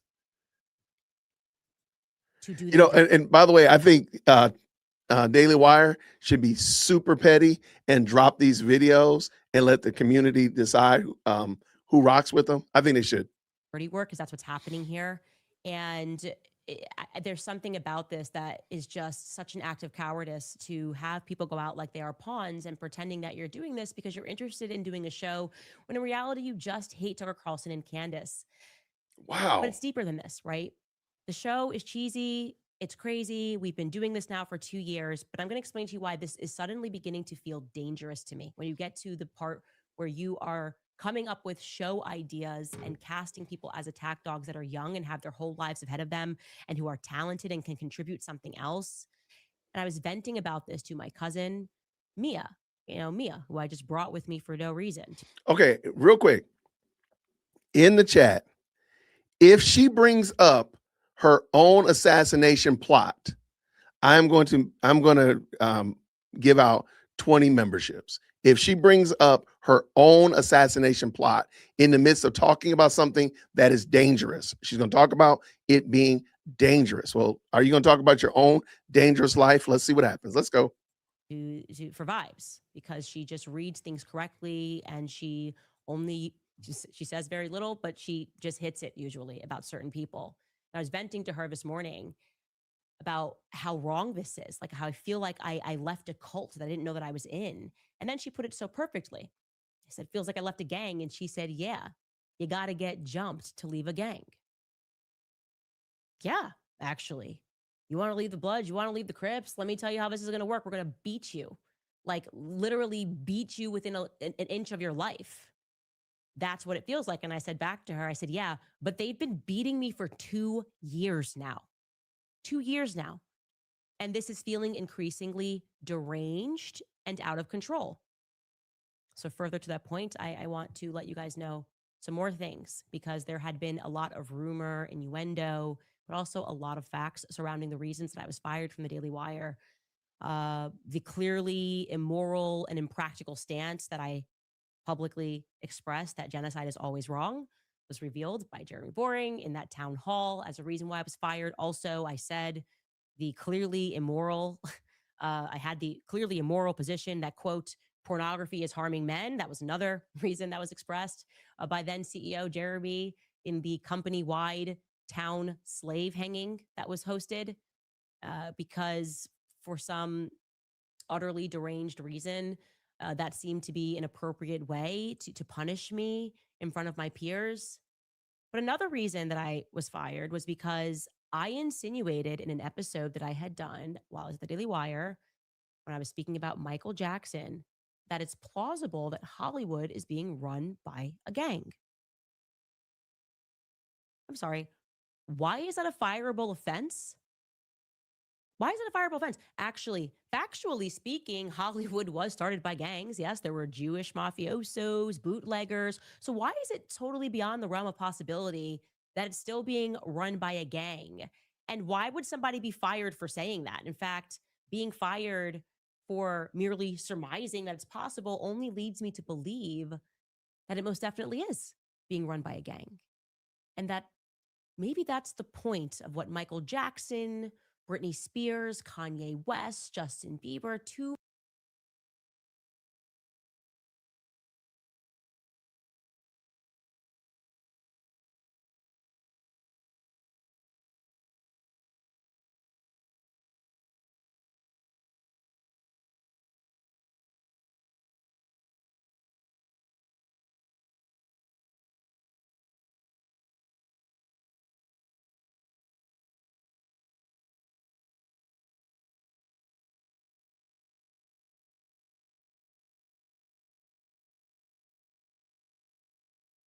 many others have been trying to get across to us. Even Justin Baldoni. I was muted. Actually, when I was read the lawsuit, muted, when I man. I did it realized again. they were trying Okay, fine. I'm just going to leave my phone. I'm not going to put myself on mute. Here it is. Where's the evidence that this woman keeps saying that? How do you know you got fired because of what you said about Michael Jackson? Well, where's the evidence to that? Is there any evidence, proof that that's what happened? Is there any? Is it any? None whatsoever. Like, we do know what Mr. Boring said on the stage. We do know that. But ma'am, you're just saying this. And there's no proof that you're, at some point, people are going to have to say, look, you're going to have to show and prove something. You're going to have to show and prove something, because even that email there That email is a little bit suspect because it has today's date on it, but allegedly they send it to you the day after AmFest. AmFest wasn't yesterday. So I don't know how that works, but I'm gonna leave that alone, right? All right, let's go. Stage a hostile takeover of the rights to his movie. That's it. Everything else was noise. They said, we want this. And they sent out Ryan Reynolds and Blake Lively to go and get it. That's what I actually believe happened in a nutshell. That was what the Justin Baldwin case was about. And if it is a gang, an entertainment gang, if you will, that I You don't and have any Charlie proof, Kirk both though. unwittingly signed ourselves up for, it allowed me to express that I have been getting jumped out for the last 2 years. And Charlie Kirk, well, guess what? He wasn't so lucky. He's dead now. He's dead now. When he wanted out, he was killed. And Ben Shapiro's behavior since Charlie Kirk's assassination. What are you talking about? Y'all, what are you talking about? How did Michael Jackson get in the chat? This is an old complaint, right? This is some old conspiracies, just retread. This is some old retread conspiracies. And the bad thing is, sometimes I think Candace finds stuff and she kind of thinks, oh, this is new and this is novel. And she runs with it, but doesn't realize that this has been tried before. And I really think that's what has happened. But you do realize we've heard nothing about Haktua, nothing about the death of Charlie Kirk. Leads me to believe that he may know more than the public knows about Charlie Kirk's death. That's how I deeply feel. I feel that in my soul. Who cares what you behaving feel? as though Charlie's company was promised to him 3,000 years ago. Okay. Like he assumed that he would somehow benefit off of his death. And I'm getting in the way of that somehow. And by the way, if he did benefit from Charlie's death, it would not be the first time. In fact, it wouldn't be the first time at all that Ben Shapiro sought to pervert the legacy of a dead man to his own benefit. What am I talking about? Yeah, I'm talking about what Ben Shapiro did before he started the Daily Wire. Now, I know that I played this clip for you guys before, but I want to play it again and then to tell you the story that I know about it, because I think it'll probably sicken you. It's a clip of Steve Bannon, first and foremost, telling the audience at AmFest in response to Ben Shapiro screaming about everybody. Steve Bannon gets up and he replies, and he tells the truth about Ben Shapiro because he knows Ben Shapiro from Breitbart. No matter what you think about Steve Bannon, he's always been very good to me. I can confirm to you what he is about to share on this stage is absolute truth. Take a listen.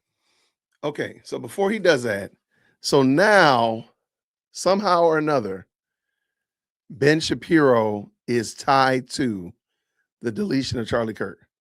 Somebody said that, and now we're here.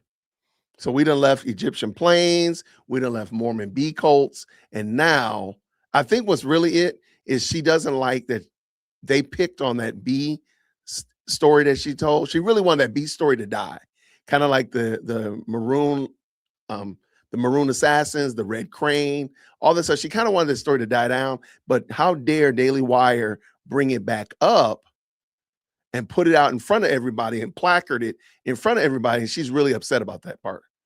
I think that's really ultimately what it is. Because you don't hear her talking about PragerU or anything else, anywhere else that she worked like that. So I'm wondering if it's because she's really offended that they're making fun of her and she's got to attack them. So therefore, let's go. But Ben Shapiro is like a cancer, and that cancer spreads. It's a cancer and it metastasizes. He tried to take over Breitbart and I ran him out of there. He tried to take over David Horowitz's, who was his mentor. Don't ask me. Ask the guys associated with David Horowitz what he did there. He tried to take that over. And mark my word, he will make a move on Turning Point because he's always been envious of Charlie Kirk. Fact. Okay. He has always been envious of Charlie Kirk. Fact. The story about what he did at Breitbart is a lot darker than anybody could possibly know. Well, you're all about to know it right now. And yeah, he's tried to take over a lot of companies hostily, including mine before it even got started. He a lawsuit. Just going to bankrupt us before we could even get started after you fired me. This is very interesting. I'm going to just stop for a second. It's interesting that she keeps talking about being bankrupted. If you notice, she's always talking about suing and bankruptcy, almost like they hold hands in hand.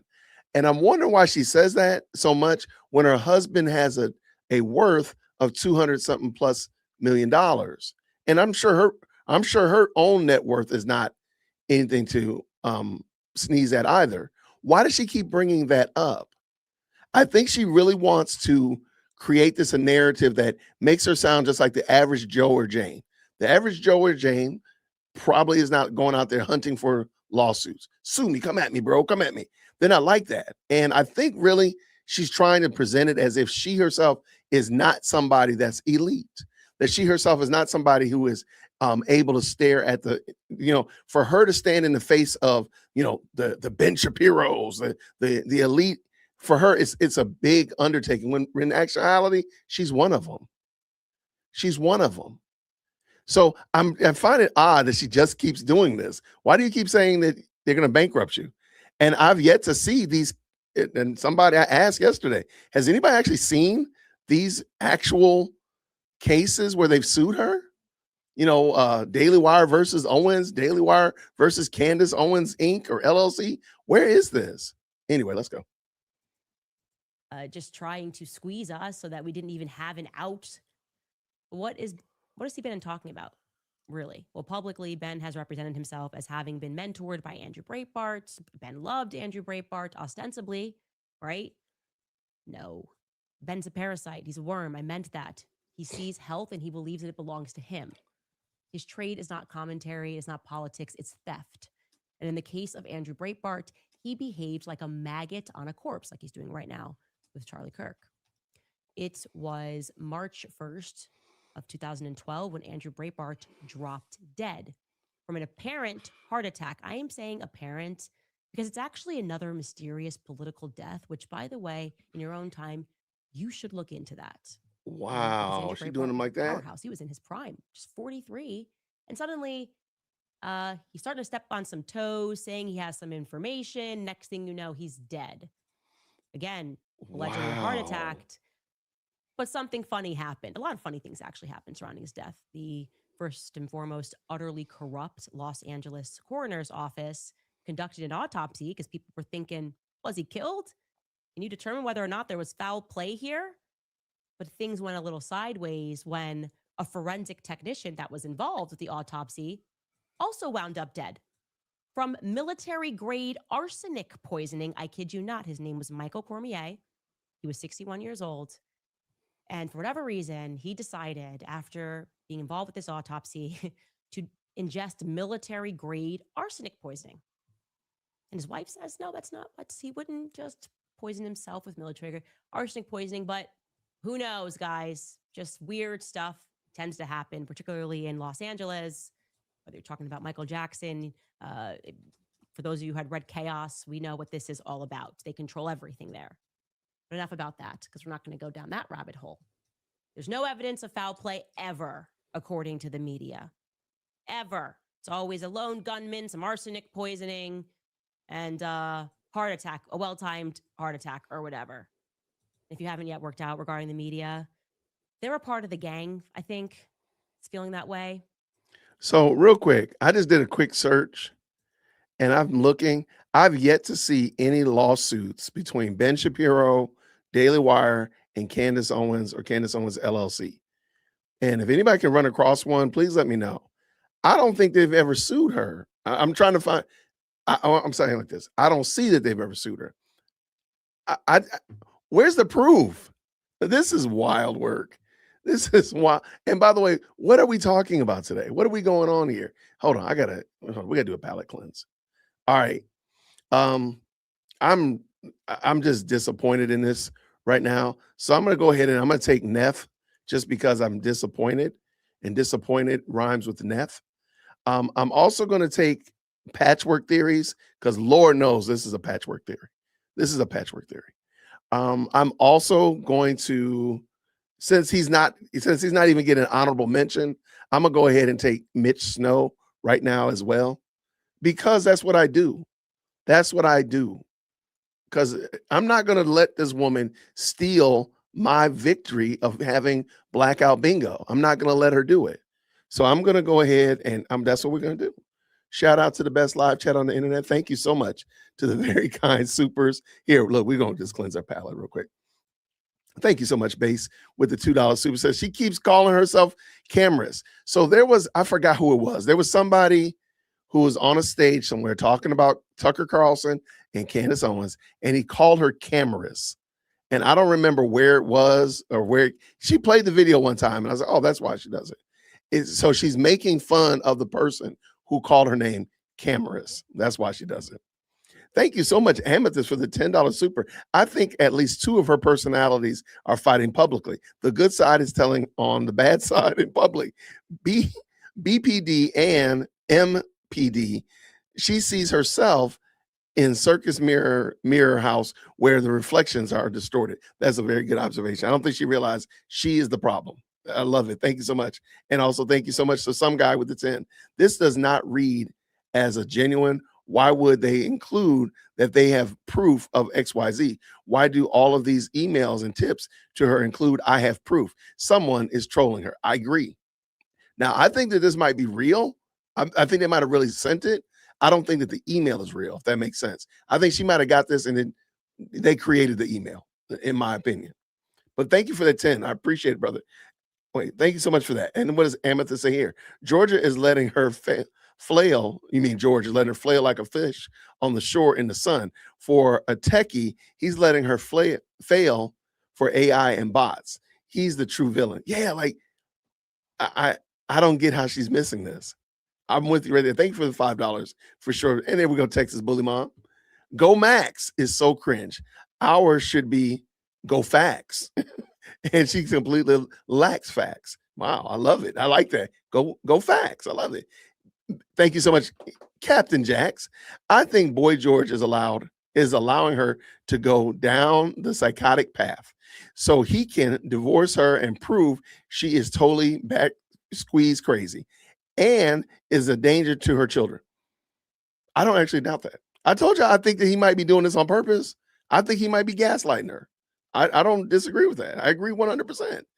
Thank you so much for the 2 here. The nerve of her projection is wow. That's all she does is project. Like it is, I mean, we should be at a drive-in, like watching her project it onto the big screen because that's all she does. Shout out for sure. She tries to connect all her enemies to Charlie Kirk's death, right? Because that's the linchpin, but really it's everybody who's her enemy. I love that. That's a great example, Phantom. What do we have here? Thank you so much for the 2. She meant to say, I feel it in my colon. I should have read that first.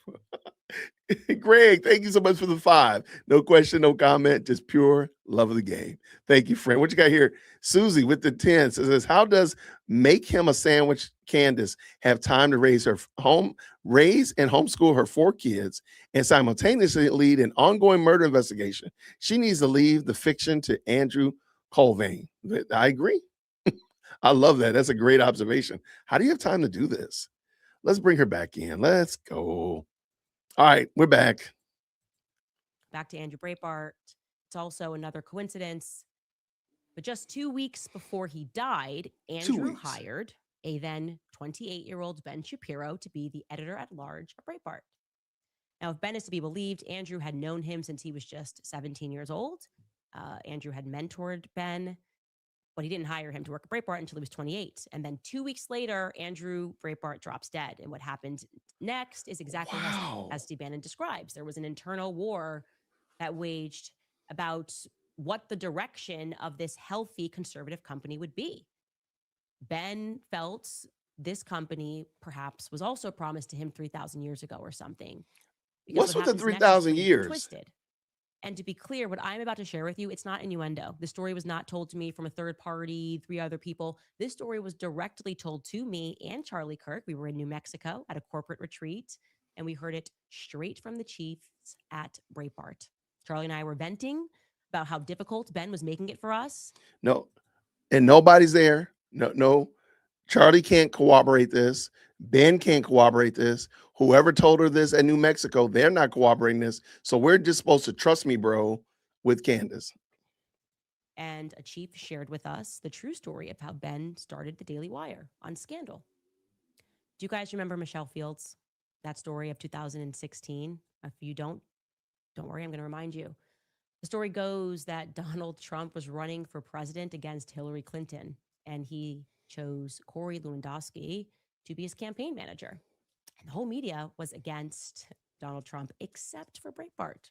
Breitbart, they were going, yeah, this guy's, he's our guy. And because of that, because they had banked on how people were feeling in this country, because they had banked in the populist movement, they were exploding. They were huge. Anyways, Corey Lewandowski is a campaign manager, and suddenly news breaks that Corey Lewandowski apparently assaulted a reporter that was working at Breitbart, Michelle Fields, at an event. Michelle Fields comes out and says that this happened. She even shows bruises. Right? Do we have the photo of the bruises that this happened to her? Because, oh, that's it. You know, think about how Trump treats women. And yeah, now we got to look at this organization that she works for, the only conservative organization that's standing behind Donald Trump. Are you still going to stand behind him, Breitbart? Are you still going to, he's assaulted one of your reporters. And they didn't make an immediate comment on it because, well, it was just an allegation that she made, and Ben didn't like that.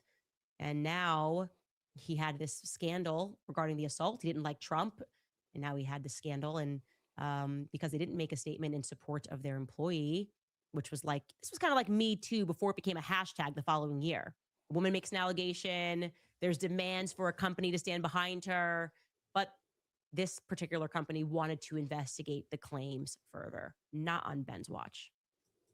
So on March 13th, 2016, Ben and Michelle Fields doubly decided that they were going to leave Breitbart in a glorious public statement that they would both make. Ben made a glorious one about the values of Andrew Breitbart, his dear friend, that were now, his values have been violated. We're going to read the statement here. As a close personal friend and mentee of Andrew Breitbart's, it saddens me tremendously to announce that as of 9:00 p.m. Pacific time, I have resigned from Breitbart News as editor at large. I met Andrew when I was 17 years old and remained his friend until his tragic death. I signed on with Breitbart News 2 weeks before Andrew's death because I believed in his mission. I am proud of what we have accomplished in the years following his death, fighting back against the leftist media and debunking the left's key narratives. I have many good friends at Breitbart News, including the editor-in-chief, Alex Marlow, and editor-at-large, John Nolt. And I admire CEO Larry Solov for his dedication to ensuring a financial future for Andrew's widow, Susie, and his 4 children. Andrew built his life and career on one mission: fight the bullies. But Andrew's life mission has been betrayed. Indeed, Breitbart News, under the chairmanship of Steve Bannon, has put a stake through the heart of Andrew's legacy. In my opinion, Steve Bannon is a bully, and he has sold out Andrew's mission in order to back another bully, Donald Trump. He has shaped the company into Trump's personal Pravda. Ironic there. To the extent that he abandoned and undercut his own reporter, Breitbart News' Michelle Fields, in order to protect Trump's bully campaign manager, Corey Lewandowski, who allegedly assaulted Michelle. I spoke with Michelle the night after the incident. She told me her story. That story was backed by audio tape, eyewitness testimony from the Washington Post's Ben Terrace, physical bruises, and a videotape. Both Lewandowski and Trump maligned Michelle in the most repulsive fashion. Meanwhile, Breitbart News not only stood by and did nothing outside of tepidly asking for an apology, they then attempted to abandon Michelle by silencing staff from tweeting or talking about the issue. Finally, in the ultimate indignity, they undermined Michelle completely by running a poorly evidenced conspiracy theory as their lead story, in which Michelle and Terrace had somehow misidentified Lewandowski. This is disgusting. Andrew never would have stood for it. No news outlet would stand for it. Nobody should. It truly breaks my heart. But as I'm fond of saying, facts don't care about your feelings, and the facts are undeniable. Breitbart News has become precisely the reverse of what Andrew would have wanted. Steve Bannon and those who follow his lead should be ashamed of themselves. So you get it. He's moral. It's a scandal, but he's moral.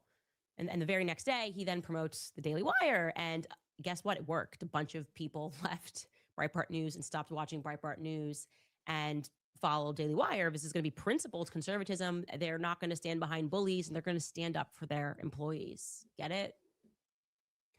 Of course, the truth is a very different story. What it really happened, again, told to me first person by the executives over at Breitbart News. What really happened was that Ben had been not happy with the fact that they were not making him the king of Breitbart.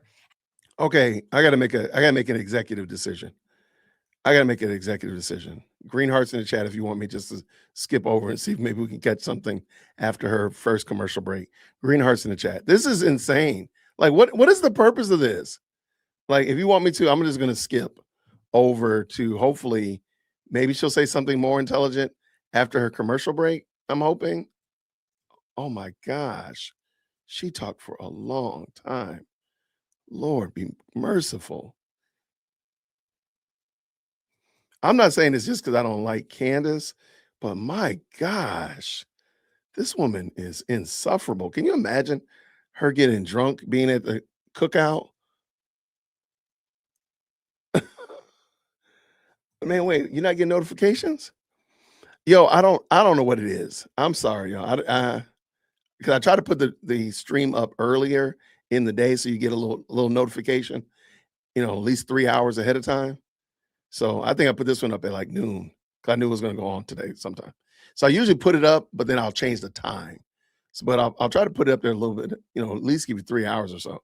So I'm sorry, maybe unsubscribe and resubscribe maybe, or hit the bell notification, hit all, and then maybe that'll do it. I don't know. So I apologize. But thank y'all. I'm just going to go ahead and make an executive decision. And since, you know what, because I made an executive decision, and it might have thrown some people off because they themselves were so encapsulated by Candace's wisdom and the such like that. I'm going to give you, I think she already said Erica. Oh, she said Trump too, by the way. Shout out. So I don't have to be creative in my solution finding. I'm going to go with Fed Slop. And I know it's going to come up. I know she's going to use Israel, but I'm going to go ahead and take Israel now too. All right. And by the way, shout out to, man, thank you so very much for the very kind super. Who is this right here? We got new members. We got all kinds of stuff going on. Wait, I'm cheating due to candy trauma. Don't tell nobody, Junebug. I appreciate the two, but don't tell nobody about that. I'm not cheating. I'm using creative problem solving methods. Come on now, Junebug. Creative problem solving. Blue Moon says this: Ben is bad for going after companies and being jealous. Okay, she is jealous and is ambitious as Ben, not as smart. She wanted to control TPUSA and control them now. So she is as evil as she makes Ben out to be, right? I think you're right on the money. Thank you for the very kind $20 super. And since you said that, I'm going to go with, you know what? I'm pretty sure if I sterilize this down, I'm pretty sure you want the word CIA. So there we go. CIA. There we go. We are cooking now. Now we're cooking. I got 2 bingos and an up and coming. So we rocking. My goal is to get blackout bingo. All right. All right, back to the pain train. Man, we are trauma bonding over here. That's what it is. This show every day is a trauma bond. That's what it is. Let's get done. Let's go. At Nimi Skincare. That's NIMI skincare.com. We don't care. I don't care. My skin looks fine. I don't care. Dang, she's still talking. This woman's insufferable.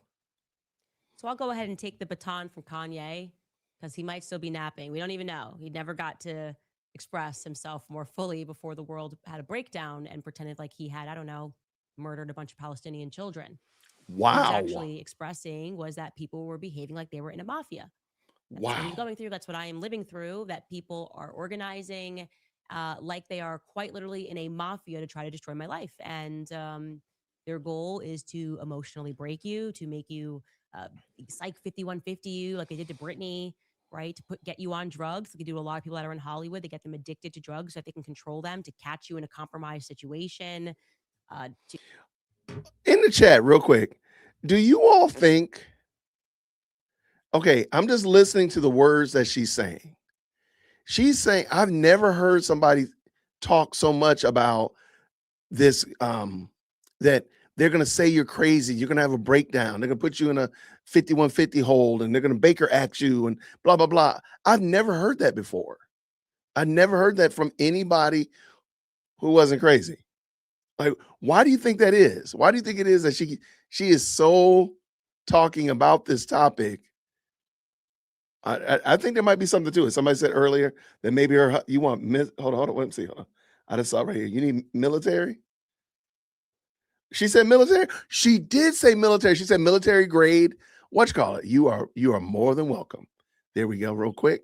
She did say military grade arsenic or whatever that was. You are welcome. Absolutely. Why does she keep talking about this topic? It just seems odd. I don't know anybody who talks about being thought to be crazy as much as somebody who actually is crazy.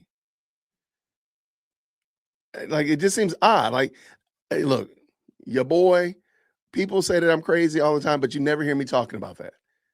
I never say, like, my think my family's gonna put me in a 5150 old or anything crazy like that. That's crazy. Why does she keep talking like this? To threaten to take your children away. These Nobody are their threatens to take. tactics to be able to control virtually everything, right? That's what they want. They don't want to see a company rise that they don't have a leg in because they want to influence the masses. That's the reality. And that is why I am now understanding they are obsessed with me and Tucker. Why can't you just disagree with us? I got it. I figured it out. I figured it out. I got it. I got it. It just hit me. I mentioned it yesterday, and I don't know if it was like a boomerang. I threw it out there, and now it came back and it hit me in the head. I figured it out. She knows she's about to lose that case against the Macrons. She knows it. She knows that she is cooked about those Macron case. And because that comes out on Friday. That's why she's not doing a show on Friday. Because it's probably going to come out in the morning. She is not going to be able to tolerate everybody riding her coattail and be on her bumper about it on Friday. So that's why she's going to just not do a show on Friday, do a long book club. Shoot, I might join her book club just to do that. I'm not self-snitching. Anyway, I think what it is she's really upset about the fact she knows this is not going the way that she wants it to go in real life. Now, here on the screen, she can still position herself to be in control and, like Janet Jackson, she in control. But she realizes in reality, she's not in control. She realizes in reality that this is getting way out of her reach. She's losing grip on it. That's why I think she keeps bringing this up. So now so people will say, oh, the reason she lost the case is because they're just trying to say she's crazy. So they're just they're just working together. The courts in Delaware working together with the French to say that she's crazy. That's what I think. That's what Cantifa is going to do. But if you're a member of Cantifa, let me know what are your speaking points? What are y'all told to say? I would like to know if you don't mind. If I'll keep it to myself. Just put it in the chat. It'll be just me and you. Anyway, let's keep it going. I think that's what it is. Shout out to the best live channel on the internet. Let's go. That is why they are now turning to Megyn Kelly in the same way with the same viciousness. A funny story, actually, about that DEFCON 3 tweet. What about your assassins? I don't know what happened. I don't even know what time night it was that inspired him to put out that tweet. What I can tell you is that tweet cost me many millions of dollars, okay? I was not with Kanye when he tweeted it. I did not retweet Kanye. I did not did not push a like when Kanye tweeted it. But I sure as hell got peer pressured and employer pressure to put out a statement against Kanye. It's not amazing. Just in retrospect, it's amazing because it's like, how about you put out a statement against Bibi Netanyahu? I don't know. He's like a stone cold killer. He's mass murdering children. How about you put out an effing statement against Bibi Netanyahu? But no, the pressure came in, and I had just signed a larger deal with the Daily Wire for years. And I got brought into a conference room. The entire world condemned Kanye West. The entire world. I mean, it felt like the entire world. He lost his Adidas contract. He lost his Gap contract. That wasn't enough because they wanted me to do it, right? Because there's an element, if you're about sadistic, it's not enough to have your wife, your in-laws, your friends, your former friends, people that you've done music with, people that you've helped up, the whole world come out and condemn you. It's not enough to take the money away from you. We're going to need Candace Owens to do it too. And I said no. I said, I'm not going to come out and condemn Kanye because I wasn't there. I didn't do anything. And I don't think that's necessary. I think he's going through enough. He's my friend. That's what I said. Then I got yelled at and voices were raised. It was like, why won't you just make a statement to make it easy for us to say something against Kanye, this relationship, blah, blah, blah, blah. And I said no. And they said, okay, well, then here's what we're going to do. We're going to change the contract. And instead of being paid X amount of years, you are going to only get this. Are you willing to do that? I said, yeah, I'm willing to lose the money. Take the money, obviously, because he's my friend. No, that's not how. And maybe I need a contract lawyer to jump into the chat. But if I've already signed a contract, here we go. Here we go.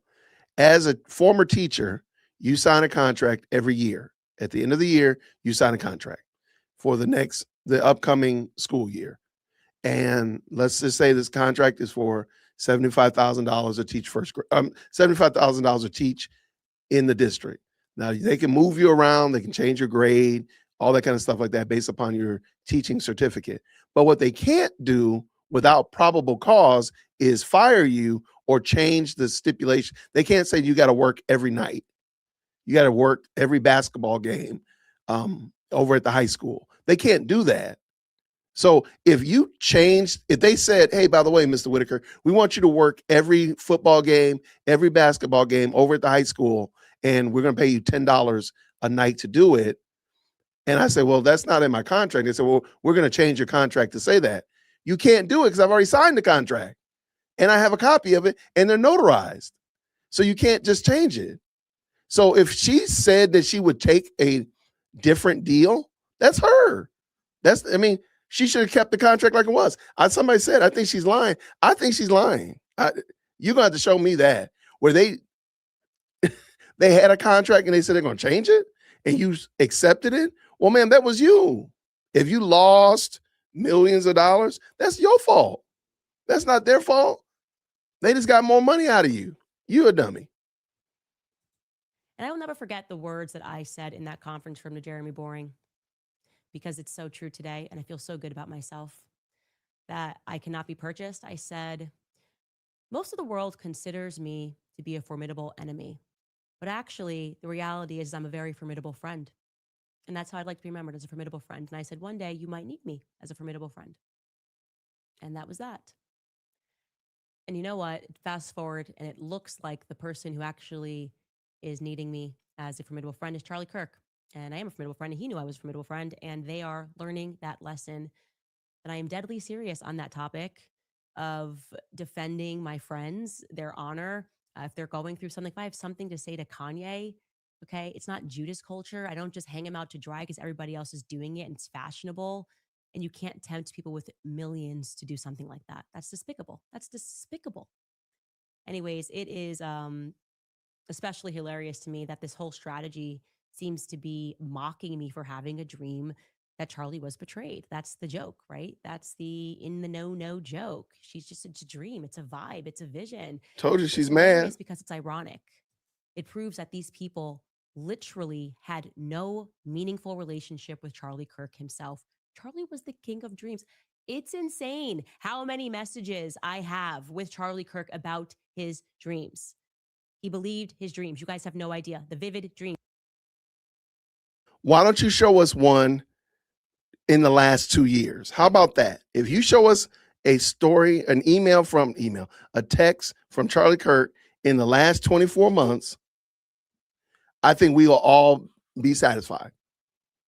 Not 8 years ago, but really, truly right in the last 24 months. Since you've been Candace, you've been running your show. How about you do that? How about that? I've only showed you one of the text messages. Since he was a kid, he had those dreams, by the way. And last year, I was like going through a lot, reading back through our text exchanges. I'll be honest with you, it was kind of scary. I did consult a priest. I felt like I needed spiritual guidance because I don't know everything. I don't know how the world works. How was I supposed to suddenly then contend, not just with his murder, but contend with having to read so many messages, so many precise messages of Charlie so convinced that he was going to die young. Like just telling me that repeatedly, he was going to die young. And that turning point was going to be involved, as I showed you. No way. And there was more. And a lot of that still disturbs me. messages that I found. For one, that didn't register to me as weird then, but one message that I found was Charlie writing to me, like I'm not allowed to go anywhere without security. In retrospect, why? It was shade for security, where Dan Flood came out of and Brian Harpole.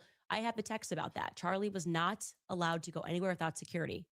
I want you guys to remember, this was not when Charlie was well known. I was not well known. Charlie was not well known. Turning Point was in its infancy, didn't have its big. Wouldn't this be an ideal time for her to talk about how there was a hit out on her life and the hitman was in Nashville? Wouldn't this be like an opportune time to talk about that? Okay, my bad. Blow up money. They didn't have that kind of money at all. And yet already he was not allowed to go anywhere without security. I find that to be odd. Then there was this older man, an older Jewish man that he was seeing for spiritual reasons. And he was an older guy that was from Chicago. And Charlie and him, if memory serves correct, met through whatever special X-Men school, gifted school for the gifted that Charlie had to attend. Like he was matched with Charlie somehow through that school. And Charlie would open up a lot to this particular man about his vivid dreams, about I keep dreaming I'm going to die, I'm going to die, I'm going to die.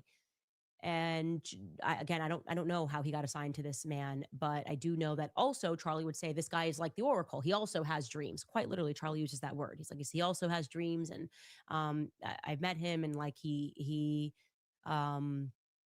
is someone that wants to meet you. That's what Charlie told me. I promise you, I'm telling you the truth. I'm going to show you this. Anyway, the point is. That's really interesting that she says, I promise you, I'm telling you the truth. I'll show you this later. Why not just show it to us? Why not just show it to us? Because I got this feeling, this sneaky suspicion, she's not going to actually show it to us. Now, I could be wrong, and I'll do it again. If she shows it to us, I'm going to drop 20 memberships. I'll go ahead and do that. I'm just going to say. That when Charlie and I got together before things blew up with the So this is before Erica. This man who Charlie would go see to discuss these intense visions that he was having about his death. This man didn't dissuade Charlie. He wasn't like, oh, like I was saying, like, oh, you're just probably need some sleep. Oh, you're just nervous. You're just excited. This guy pretty much all but confirmed to Charlie that he was going to die. He wouldn't tell him how. He told them, like, but your death will save humanity. This was in 2018, early 2018. Okay. What about 2024? What about anytime recently? Because this is very interesting that she has this story now when she was catching all of that flack for when she had the dream about Charlie Kirk and Charlie Kirk spoke to her in a dream. She didn't have this story then. Any other time that she's talked about and shown emails, text messages with Charlie Kirk, she never mentioned this. Now all of a sudden it's a new story. Okay, I got you.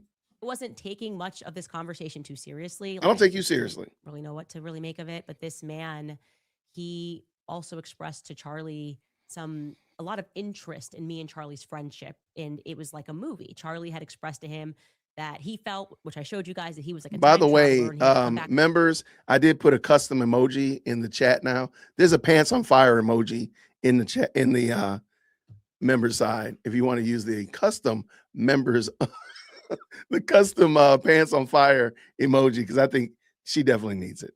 She needs it. And he had to find me for some reason. And then that man explained to him that we were all prisms of light, and that certain prisms of light were meant to refract and others were not meant to refract, and that Charlie and I were refracting. Anyways, I'm telling you this. I have a text message to back this up. Show it. But also that Charlie's life was going to be short. I'm going to show you this message because I read these Show things, it. I don't know what to make of them other than LOL to anybody laughing at my dream. Okay. I'm laughing at your dream. Oh, wait. I'm still laughing at your dream because it's you're running your whole life on this alleged story. And by the way, does this count? Does this count as her showing it? Did she count? Does this count? There's no dates. You know what? I'm still gonna say she's lying, but I'm gonna be a man of my word. I'm gonna go ahead and I'm gonna do what I said I was gonna do. I'm gonna go ahead and drop 20 memberships. Stay tuned. But I'm also gonna go ahead and I'm gonna just take, you know what? She's making me mad. So I'm gonna go ahead and take Cabot Phillips off the screen, and I can't believe Andrew Colvin has not caught any strays today. I'm really perplexed by that. That is bothersome to my soul. All right, let's see. Let me see. Hopefully the audio works. Let me know real quick, Green Hearts in chat, if you can hear. Save humanity?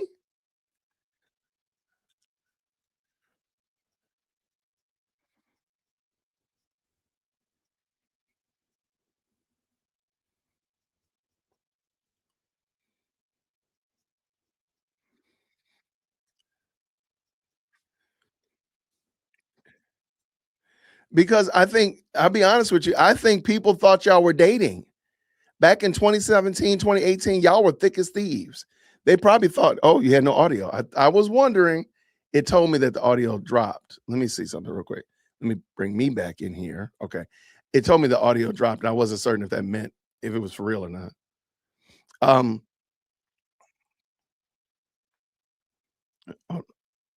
on. Hold on.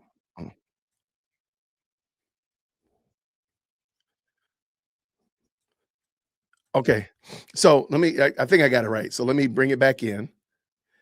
I apologize about that. When I jumped over to my bingo board, it said that the audio dropped. You can hear me. You can't hear her. I might be doing you a favor. That might be a work of the Lord. Here, let me bring this in so I can go ahead and do these memberships. All right, real quick. Let me know, Green Hearts in chat, if you can hear.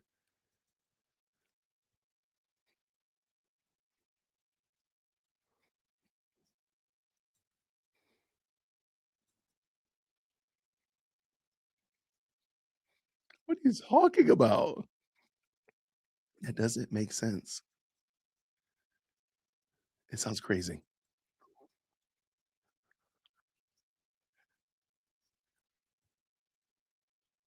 Okay, hold on. Some reason or another, the audio is acting retarded. Okay, hold on one second. Let's do this. Let's switch over to me. Let's go ahead. But maybe I'm doing y'all a solid, though. Maybe it's doing you a solid. Let me go ahead and get these memberships, because I said I was going to do it because she showed the, what I guess, whatever you want to call that. If you want to believe that that's a membership, I mean, whatever. Let me go ahead and do this. Welcome to everybody who's brand new members. Please make sure you check out the membership tab on the screen. All right, let's do this. Let's rebuild this real quick. All right, now let's jump back in. All right, now it should hopefully work. Let's see. All right. Okay, I can hear myself. Sounds good. Let's see if we can hear Candace, because that's what that's where the joke is. All right, let's see now. All right. I apologize about that, y'all. We are, this is a single man show over here. We're trying to make things work. All right. By the way, hopefully everybody at least got, I did drop 20 memberships. Shout out to you all. Welcome to all the new members. I appreciate y'all. Please go ahead and take advantage of all the members emojis. There's a pants on fire emoji now. All right, let's bring this in. Please let me know that y'all can hear this. Green Hearts in chat when you can hear. Of light, and that certain prisms of light were meant to refract and others were not meant to refract, and that Charlie and I were refracting. Anyways, I'm telling you this. I have a text message to back this up, but also that Charlie's life was going to be short. I'm going to show you this message because I read these things. I don't know what to make of them other than LOL to anybody laughing at my dream. Okay. She's really Charlie mad wrote, about he that. won't tell you what he saw. He hasn't told me intentionally, just that I'm there and it's bad. And then he says, so the dreams I get, and then he sends me sometimes a lot of darkness. He says that I'm being shaped for a time to save humanity. It's just so crazy to me to read back on this and how many times we would have this discussion about Charlie telling me he was going to die young and that he was going to save humanity. It's just so bizarre. And then constantly telling me the next step, like I would have to defend him.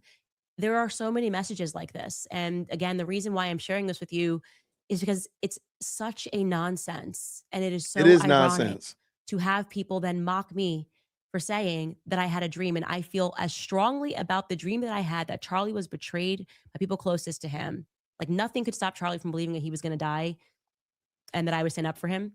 Nothing you can say, no jokes you can make, no shows you can no But right. That is going to pull me away from the feeling. I don't think that's true, because you're upset about it right now. It's very clear that you're mad about it. You're not just kiki making fun of people that are making fun of you. And somebody said it, I can't find it. They said like Candace wouldn't accept this if we sent this to her. If we use this as proof or evidence of anything, you wouldn't accept that. There's no timestamps. I see right here. There's no timestamps. Where's the infamous metadata? Like, where is it?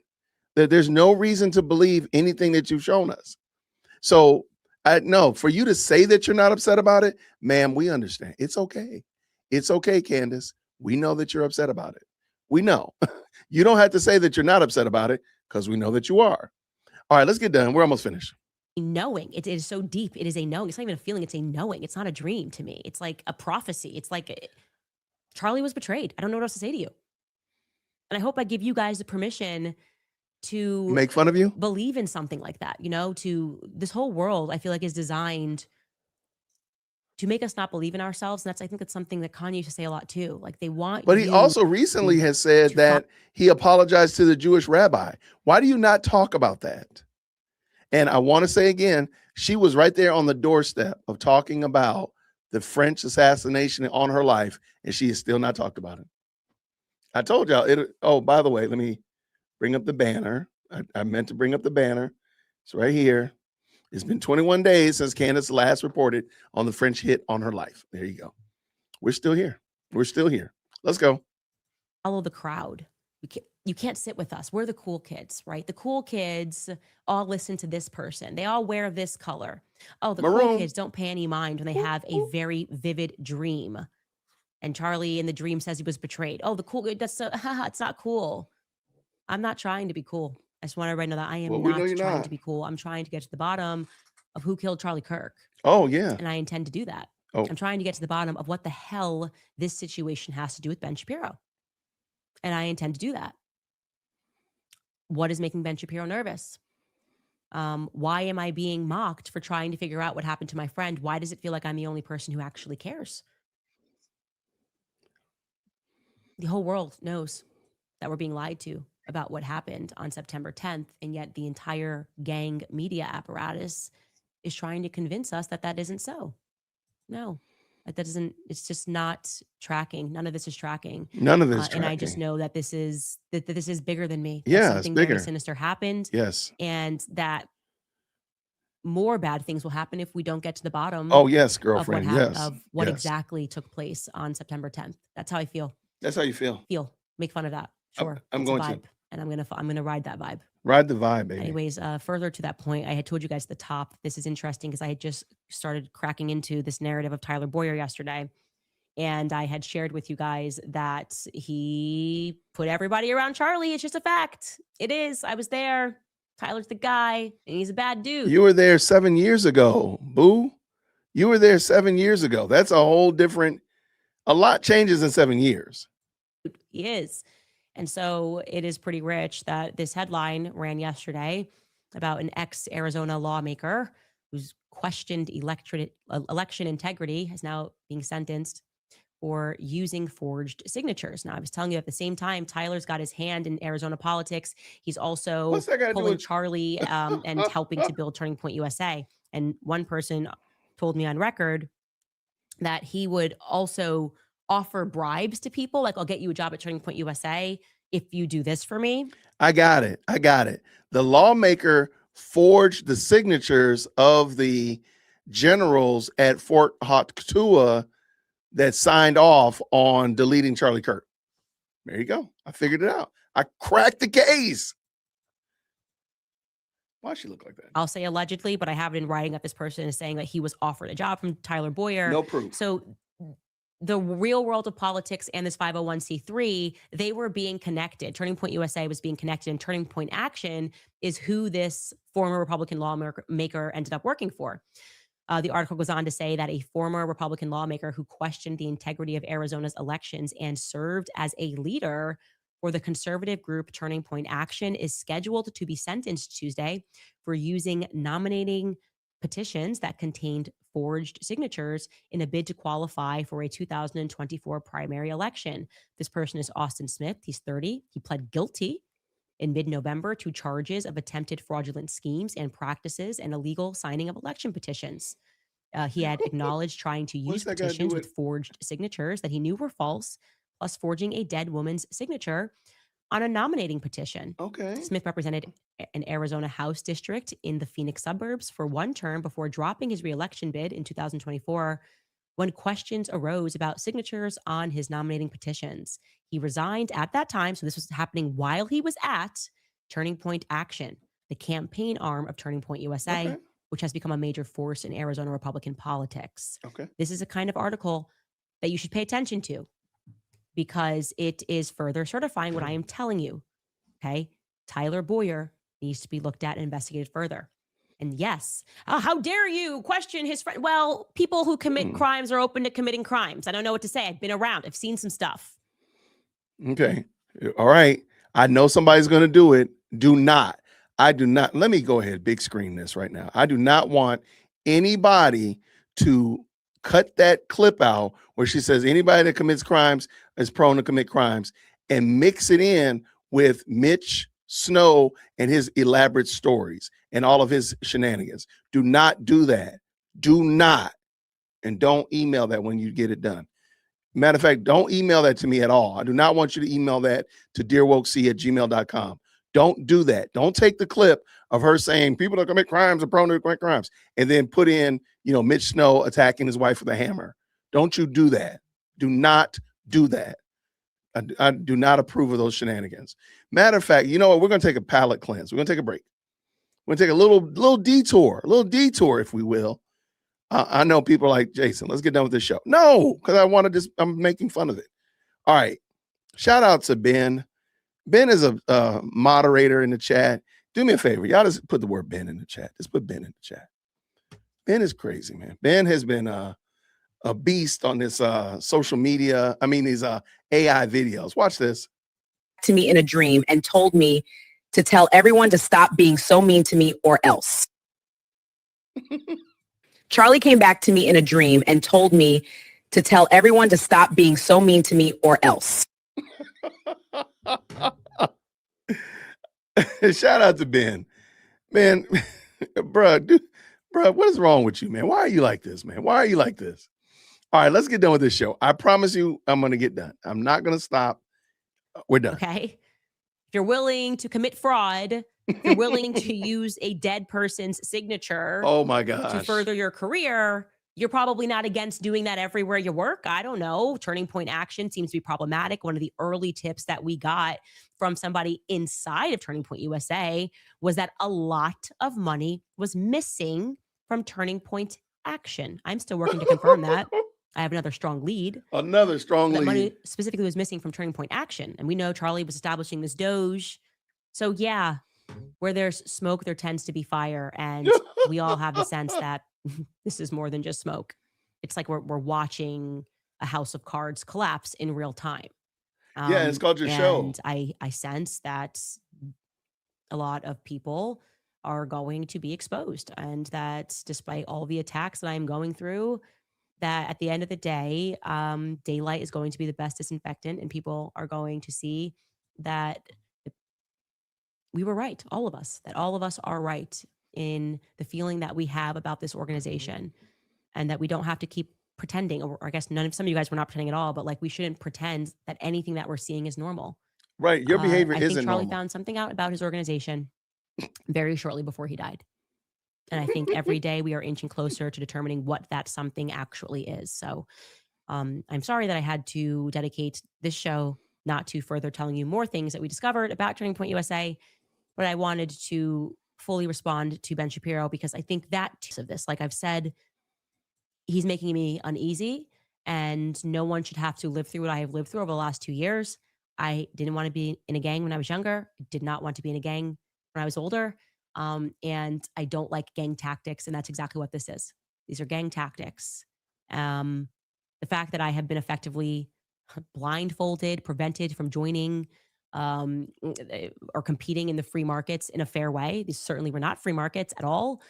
Restricting me in where I could speak, banned from Australia, having our YouTube channel demonetized, people calling our sponsors. I basically had to enter into this fight like blinded. Oh, okay, I got to stop for a second. Candace, what's stopping you from speaking in your own town? Nothing is stopping you from speaking in Nashville, Tennessee, America, for crying out loud. Why don't you go? If you want to speak so badly, why don't you go do it? The problem is nobody wants to rock with her. That's the thing. She knows that she's not a name draw.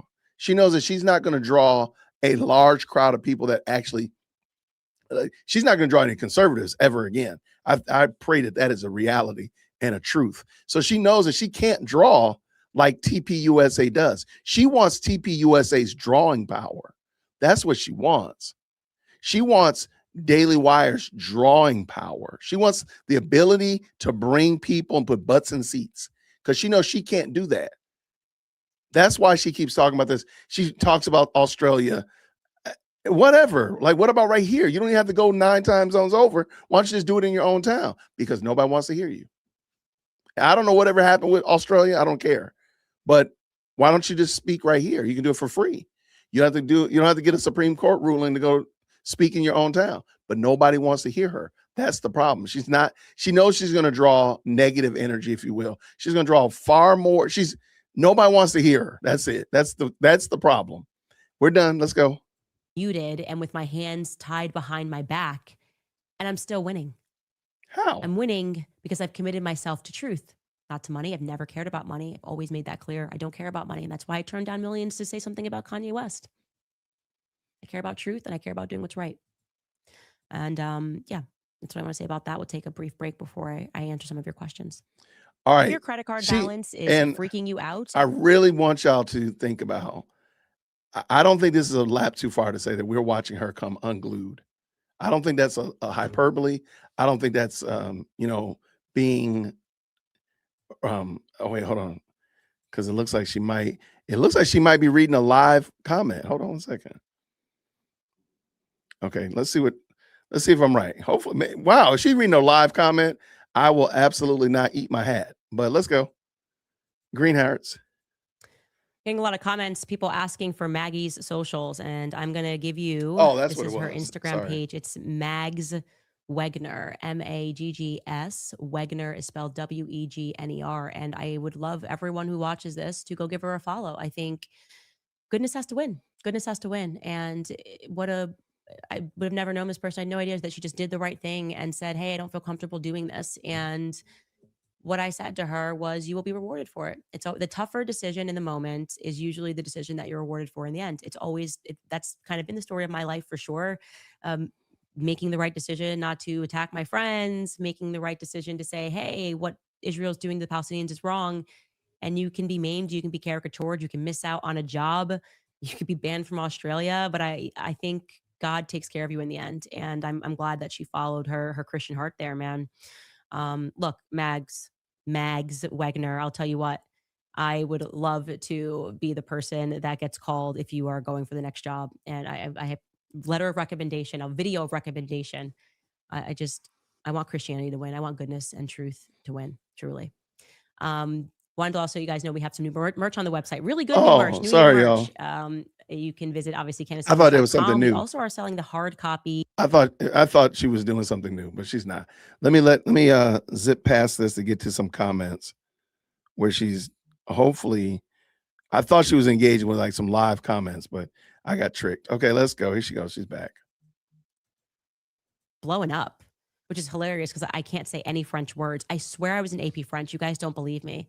Nobody. My French is also awful, but not anymore. Not anymore on the French channel.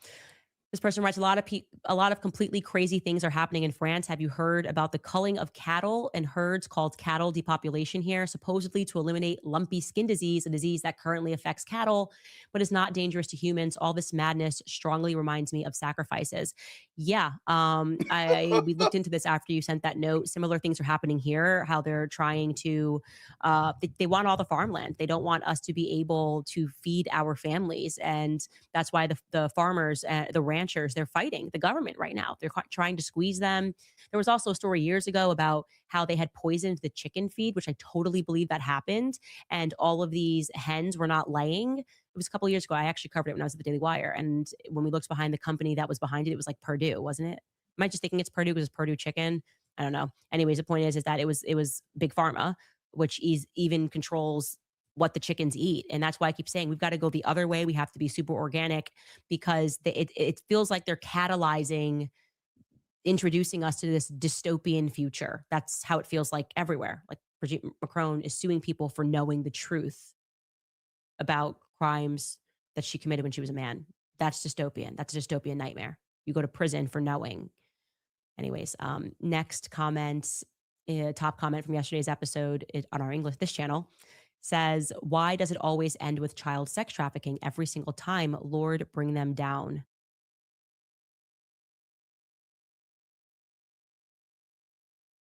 So this is an actual comment from YouTube. You see the thumbs up, you see the heart. My only question is, why are you not reading live comments on your channel that are right now on your channel? I don't understand why she doesn't do that. What happened? Sorry. Yeah. Lord, bring them down is correct. This story has way too much child sex trafficking in it.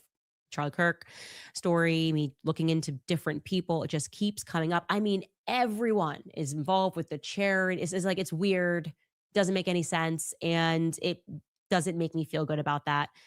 And of course, we will have more on that for you guys because we are prodding every single narrative. And I want to say we have accomplished a lot in just the last 3 months that Charlie has been gone, as they have mocked us, caricatured us, smeared us, maimed us. We, and I am including you guys in this because it was we, it's the tips. It's been all of us all over the world coming together. One person has a tiny bit of the story. I was here. I saw this. Here's a text message chain. Here, I'm a mommy sleuth and I have access to this. Oh, I work for this department and I can see this. All of us decentralizing intelligence and me just being willing to share what you guys are sharing with me is what is solving the mystery of what happened to Charlie Kirk on September 10th. We don't know, but we know. And soon we're going to know. We'll see you guys tomorrow.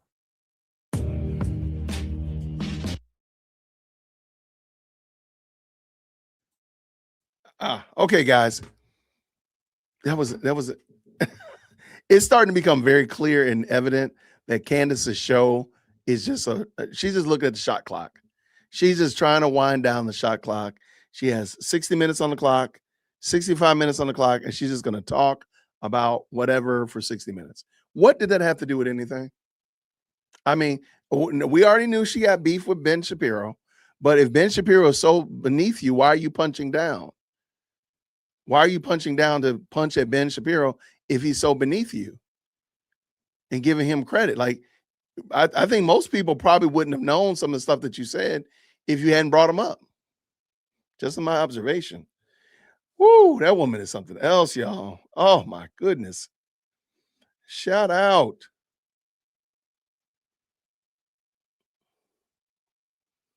Okay, let's see this. That's a very good question. I just saw something. Very good comment. Let's see. Right here. There we go. Shout out to Slayer Princess with the 2. Candace forget that Steve Bannon connect to Epstein. Very good. But see, he's useful. Candace doesn't have any smoke for anybody that's useful to her. It really doesn't matter what the person does.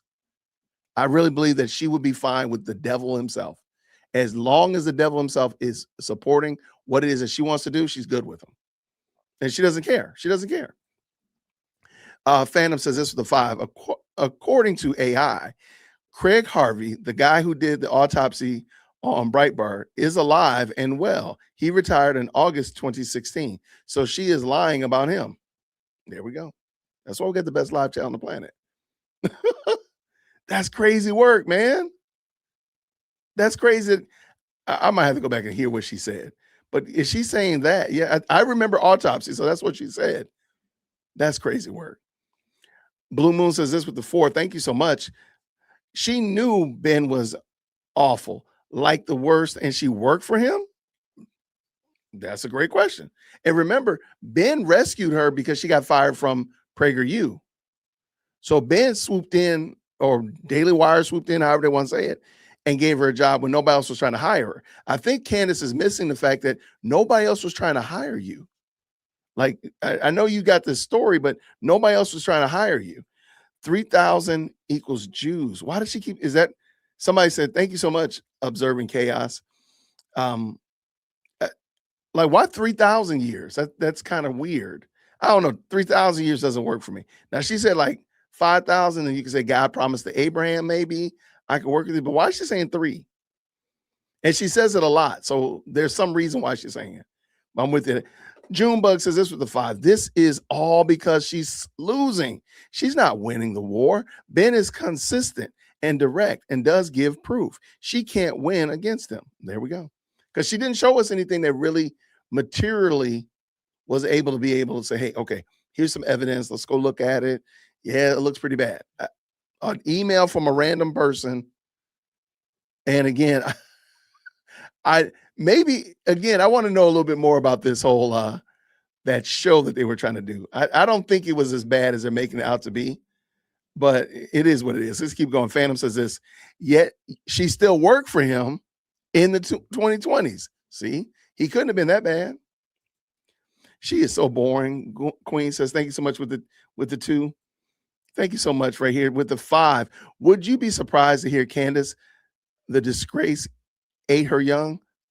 Love your show, Laura. Wow, wait. Would you be surprised to hear Candace, the disgrace, ate her young? That would be a wild story. I'll tell you that much.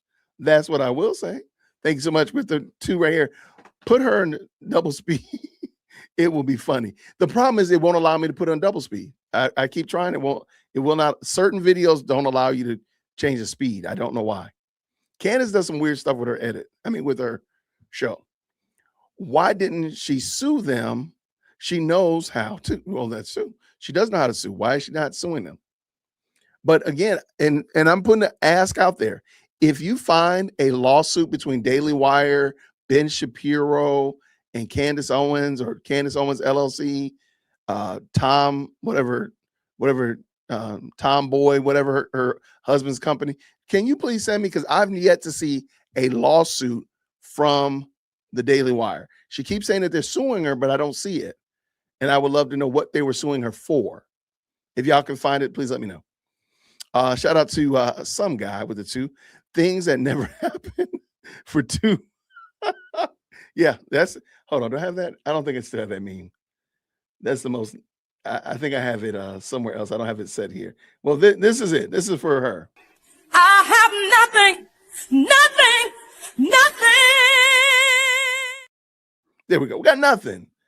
All right, let's keep it going. Thank you so much for that. I appreciate it, some guy. All right, there we go right here. Slayer Princess says this.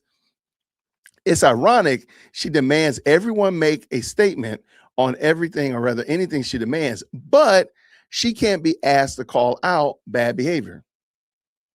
Like, right. That's a great point.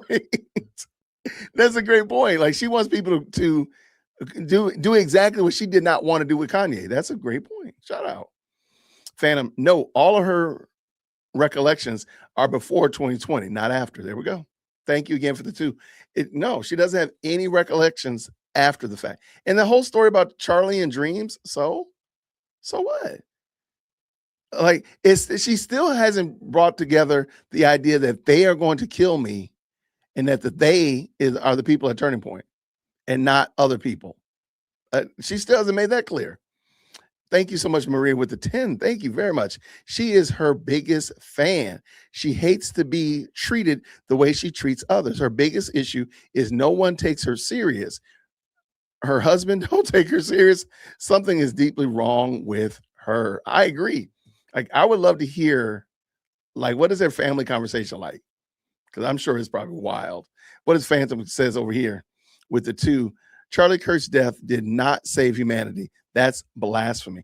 That sentence alone was really weird. Like, what? Hey, hold on. Like, again, if Candace is a Christian, wouldn't she say, well, hold on, wait. No, like, Christ saves humanity. Like, no, Charlie Kirk. Okay, you need Christ like everybody else. Why is she not doing it? Why is she retelling a story that seems very much like blasphemy. Maybe she doesn't even know. I dropped those 20 memberships. Shout out to all the new members. Shout out to y'all. And what we got here? Thank you so much. Andres with a 2. Thank you so much. No question, no comment. Just pure love of the game. Appreciate you, friend. And Phantom says there's no lights outside Christ.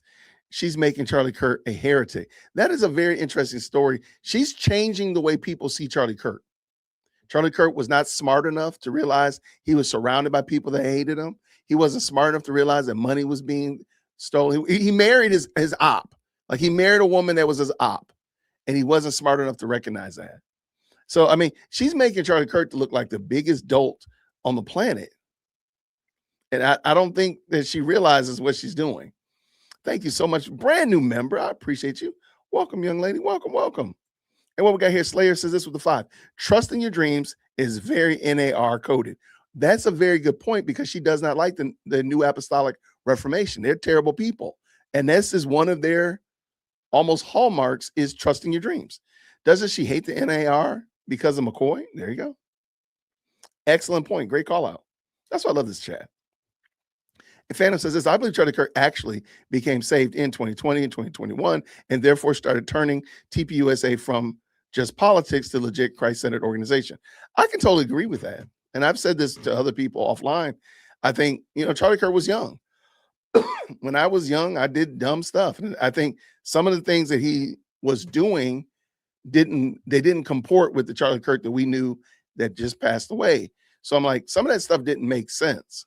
That's why I think she keeps referring to the old Charlie Kirk, who probably was dumb and doing some dumb things.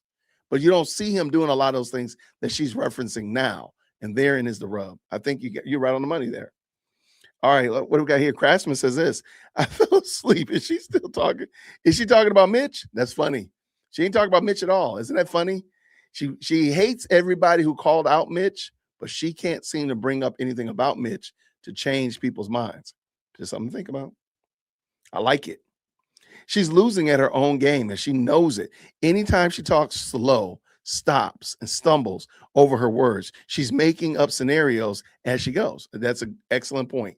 I thank you for the 5, and I think you're right on the nose. Over the target, as Candace would say. Now, the 2 comes back with Phantom, says this.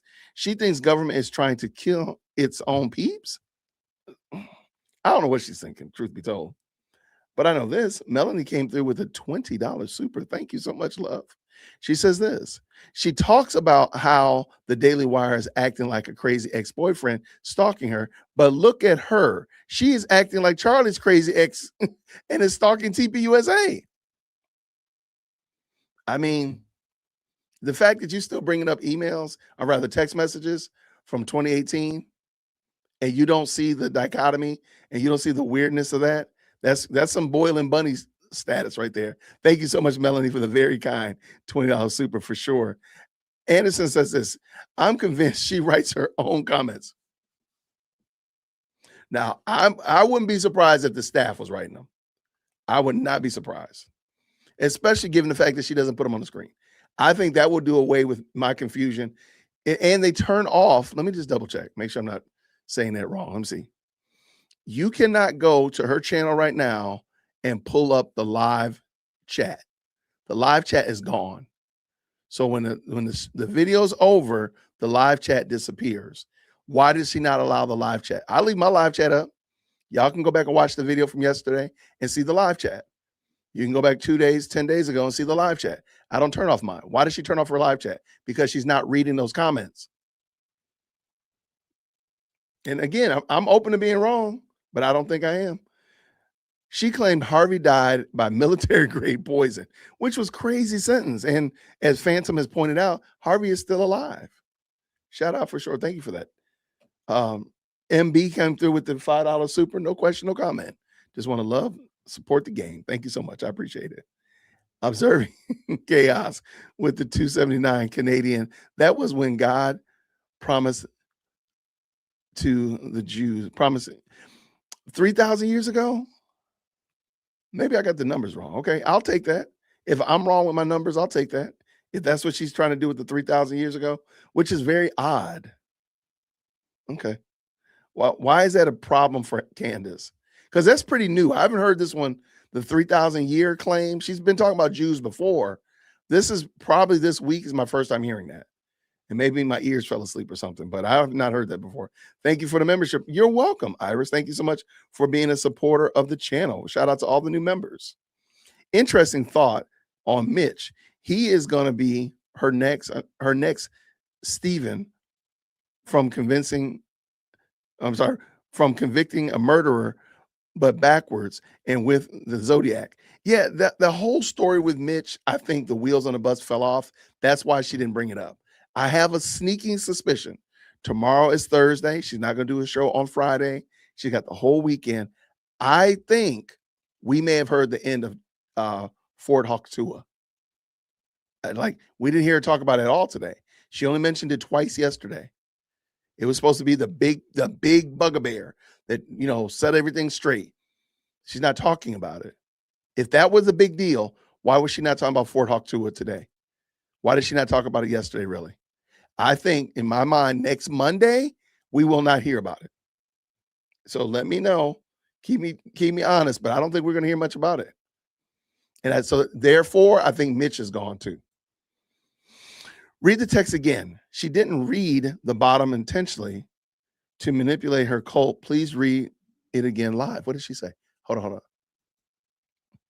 When you say read the text again, was that the text that she just put on the screen? Let's see.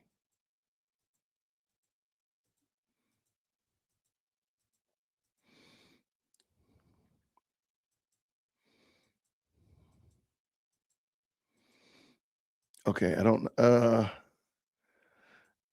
MB, just tell me where you're referring to. Because I'm looking here. I see the text that she's reading. There's no comment below it, though. Please read it again. Was it your comment? Let me read your comment again.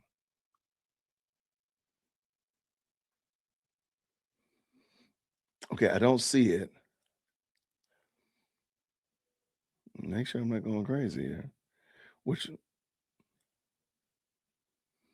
Okay, let me finish these up because I don't see it. But let me know if something I'm missing. And if the mods, if you see it in the chat and you want to put it in the group chat, please let me know. I got it opened up, ready to go. All right, let's keep going. Thank you so much for that. What do we have here? Reformed chick says this. Maggie Wagner only has 80,000 plus followers on TikTok and a few thousand on X. Doubt Daily Wire would want her. They want people with pretty big following. That's a good question. I don't know. That's a great point. Thank you so much for that. Hey there, Edie. What's going on, love? Great to see you. Thank you so much for the very kind, gracious $10 super. No question, no comment. Just love of the game. Thank you so much, friend. And Edie Lowe, if the mods could please make sure we put Edie's information in the chat, that would be great. She's been looking at Candace as well and some of the shenanigans that's going on, part of group therapy. She's been talking about it. So thank you so much. I'm trying to see, did I miss your comment? MB, what you were saying and what you're referring to. On my end, it's not easy to see it. So I will make sure. I want to make sure I don't miss what you were saying. So I apologize if I did, though. Please do not hold it against me, please. All right, let's go. I'm looking through here. I don't see it. Okay. Y'all, thank y'all so much, man. This was a lot of fun. All right. Ben, this video is hilarious, my guy. All right, let's end the night. Let's end this. Let's go see what Ami is talking about real quick. Or my guy. What about my guy?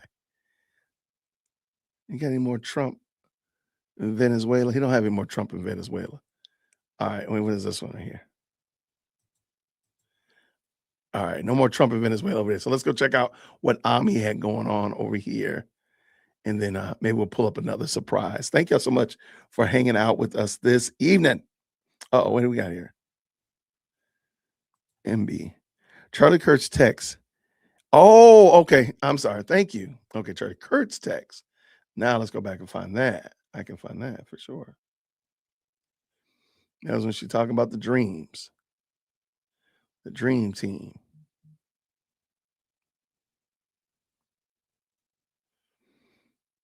Okay, got it. Thank you, friend. I appreciate it. Thank you for being patient with me. Okay, so real quick, thank you, and thank you for the $5 super as well. All right, I'm going to give you like a bat line so you don't have to do a super to do it. Okay, here we go. So she said this. He won't tell you what he saw. He hasn't told me intentionally, just that I am here, I am there, and it's bad. But it's a broken world that you presided over. Okay, I'm assuming that Charlie is in the gray and Candace is in the blue, right? Okay, so let's keep going. So the dreams I get, he sends me sometimes. Yes, lots of darkness. Okay, that's Charlie. Oh my. And he said, I'm being shaped for a time to save I guess he's saying, yes, a time to save humanity. And he wrote humanity. And she says, dude, save humanity. He believes you are the true chosen one, though. That's interesting. That is so okay. This conversation seems extremely contextual. Like there's got to be there's a lot of context that I'm getting from this. And you're right, RZ. It's just empty ramblings. And I think she's personally, I believe her audience is giving her, in the words of I think her name is Millie Davis, she's catching a lot of it that we don't see. So I think what's happening is she's trying to get her audience back on board, and she's really losing control. It's like herding cats, right? Water in a basket. She's losing control of her audience in the cult because people are probably pushing back, asking like, "What the heck is this?" Like I'm pretty sure. I'm gonna do something. Look real quick. I want to, because people have brought this up as well, and I just want to see if it's actually true. And it is about the actual showing of her numbers. Numbers are still looking pretty gangster. This is interesting, and this is not an indicative of Candace's success at all. Okay, this is not indicative of Candace's success, but I'm gonna zoom in, and I just want you to notice something about let's see if I get it right. Okay, there we go. All right. Do y'all see something about anything stand out to you? Maybe that looks a little bit odd, or maybe I've noticed this on every video this week on her channel. This has happened. Does anybody notice it?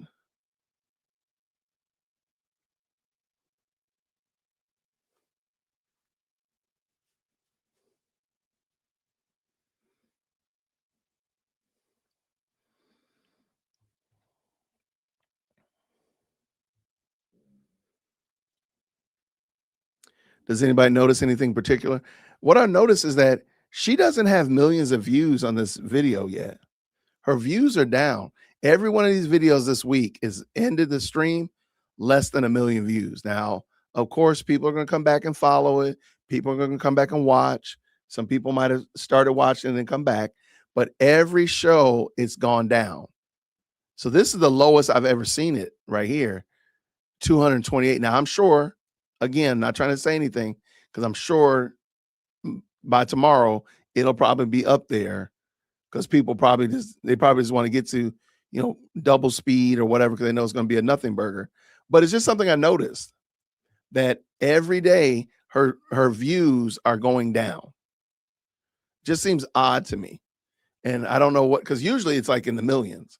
It's usually 1 million when she shuts down the stream. But like each night it's gotten just a little bit less. And I know she uses bots. That's without question. Maybe the bots aren't awake yet. Maybe the bots are not awake yet. It's crazy. Maybe the bots haven't woken up yet. They're still on their bot coffee break or something. I don't know. But I just thought that was interesting. And I just want to put it out there, let y'all see it. But like this, this is something else. that just kind of stands out to me. This video right here where she is wearing the yellow and her hair and everybody was saying she looked like she was wearing a hijab, right? That was 3 weeks ago. And the best it's got is 3.3 million, which is, by the way, nothing to sneeze at, right? Nothing to sneeze at. But notice like her video about Erica the day after her interview with Erica, that was almost at 5 million views. I'm noticing that the trend is starting to go down. It's just not there. It's just not there. President Trump kidnapped her bots. Yo, that is out of control. I love it. I love it. Trump got her bots. He said, look, I'm about to take these bots. Anyway, it's just something odd that's just standing out to me. I mean, she's going to still keep doing what she's doing. But I think if you just kind of look at the way she's been responding to people online, going off about Ben Shapiro.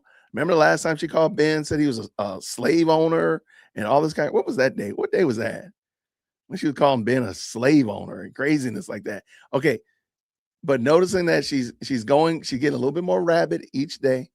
And she's talking to people who she sees as less than her. That's kind of crazy work. I just think that's kind of wild. All right. That's wow. What if that happened? That would be wild. Candace must have had a visit from Child Protective Services. You can do the slide thing. Show. Yeah, let me see it real quick. Pull it down. I just like to see it as an overall package, but let's see. It's down at the bottom. It's not at the bottom. It's on Social Blade. Okay.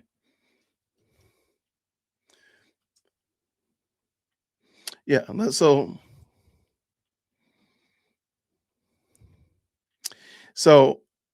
this is subscribers. Okay, here we go.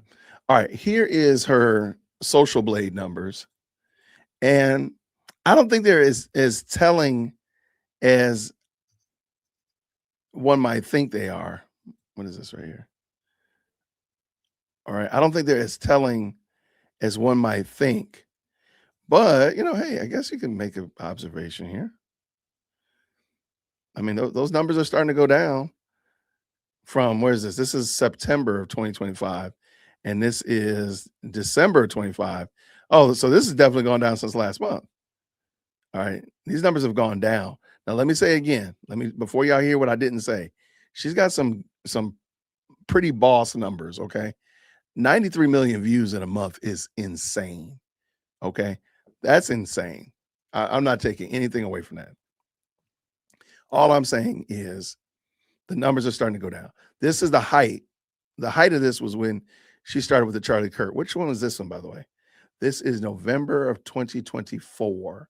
I think this is when she was let go from Daily Wire. Is that when this was? I think so. I don't know. But this is, of course, this is the beginning of the Charlie Kirk saga. All right. And just something to look at. All right. It is what it is. I think, yeah, she's got some, well, I know this is when she started the Macrons, July 20, around this time is when she started with the Macrons. Because remember, her numbers were terrible before. Those numbers were out of control. Those numbers look like my numbers. So just something I noticed. And of course, and just in case you're wondering, now her subscribers have gotten very interesting as well. Height of the Charlie Kirk saga, 710,000 subscribers in September. Let me zoom in for y'all. Let me zoom in on that thing. Hold on.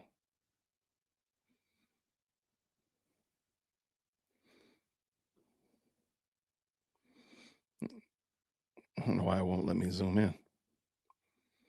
I don't know. There we go. All right. So this is the height of the Charlie Kirk saga. Almost 700,000 subscribers, man. That is absolutely insane. But then the next month, the numbers are going down. 200,000, which look, I'd be happy with 200,000. Help your boy get 100,000, right? Then 140. Now here in December, she only had 100,000 subscribers. You lost me? Oh yeah, the Kamala series. That's what that was in 24. Okay, that's probably what that was. So she knows how to capitalize on drama and foolishness. She knows. Okay, so that this would be the Kamala. Let me see. Wait, Kamala. When election in 24, right? Right here.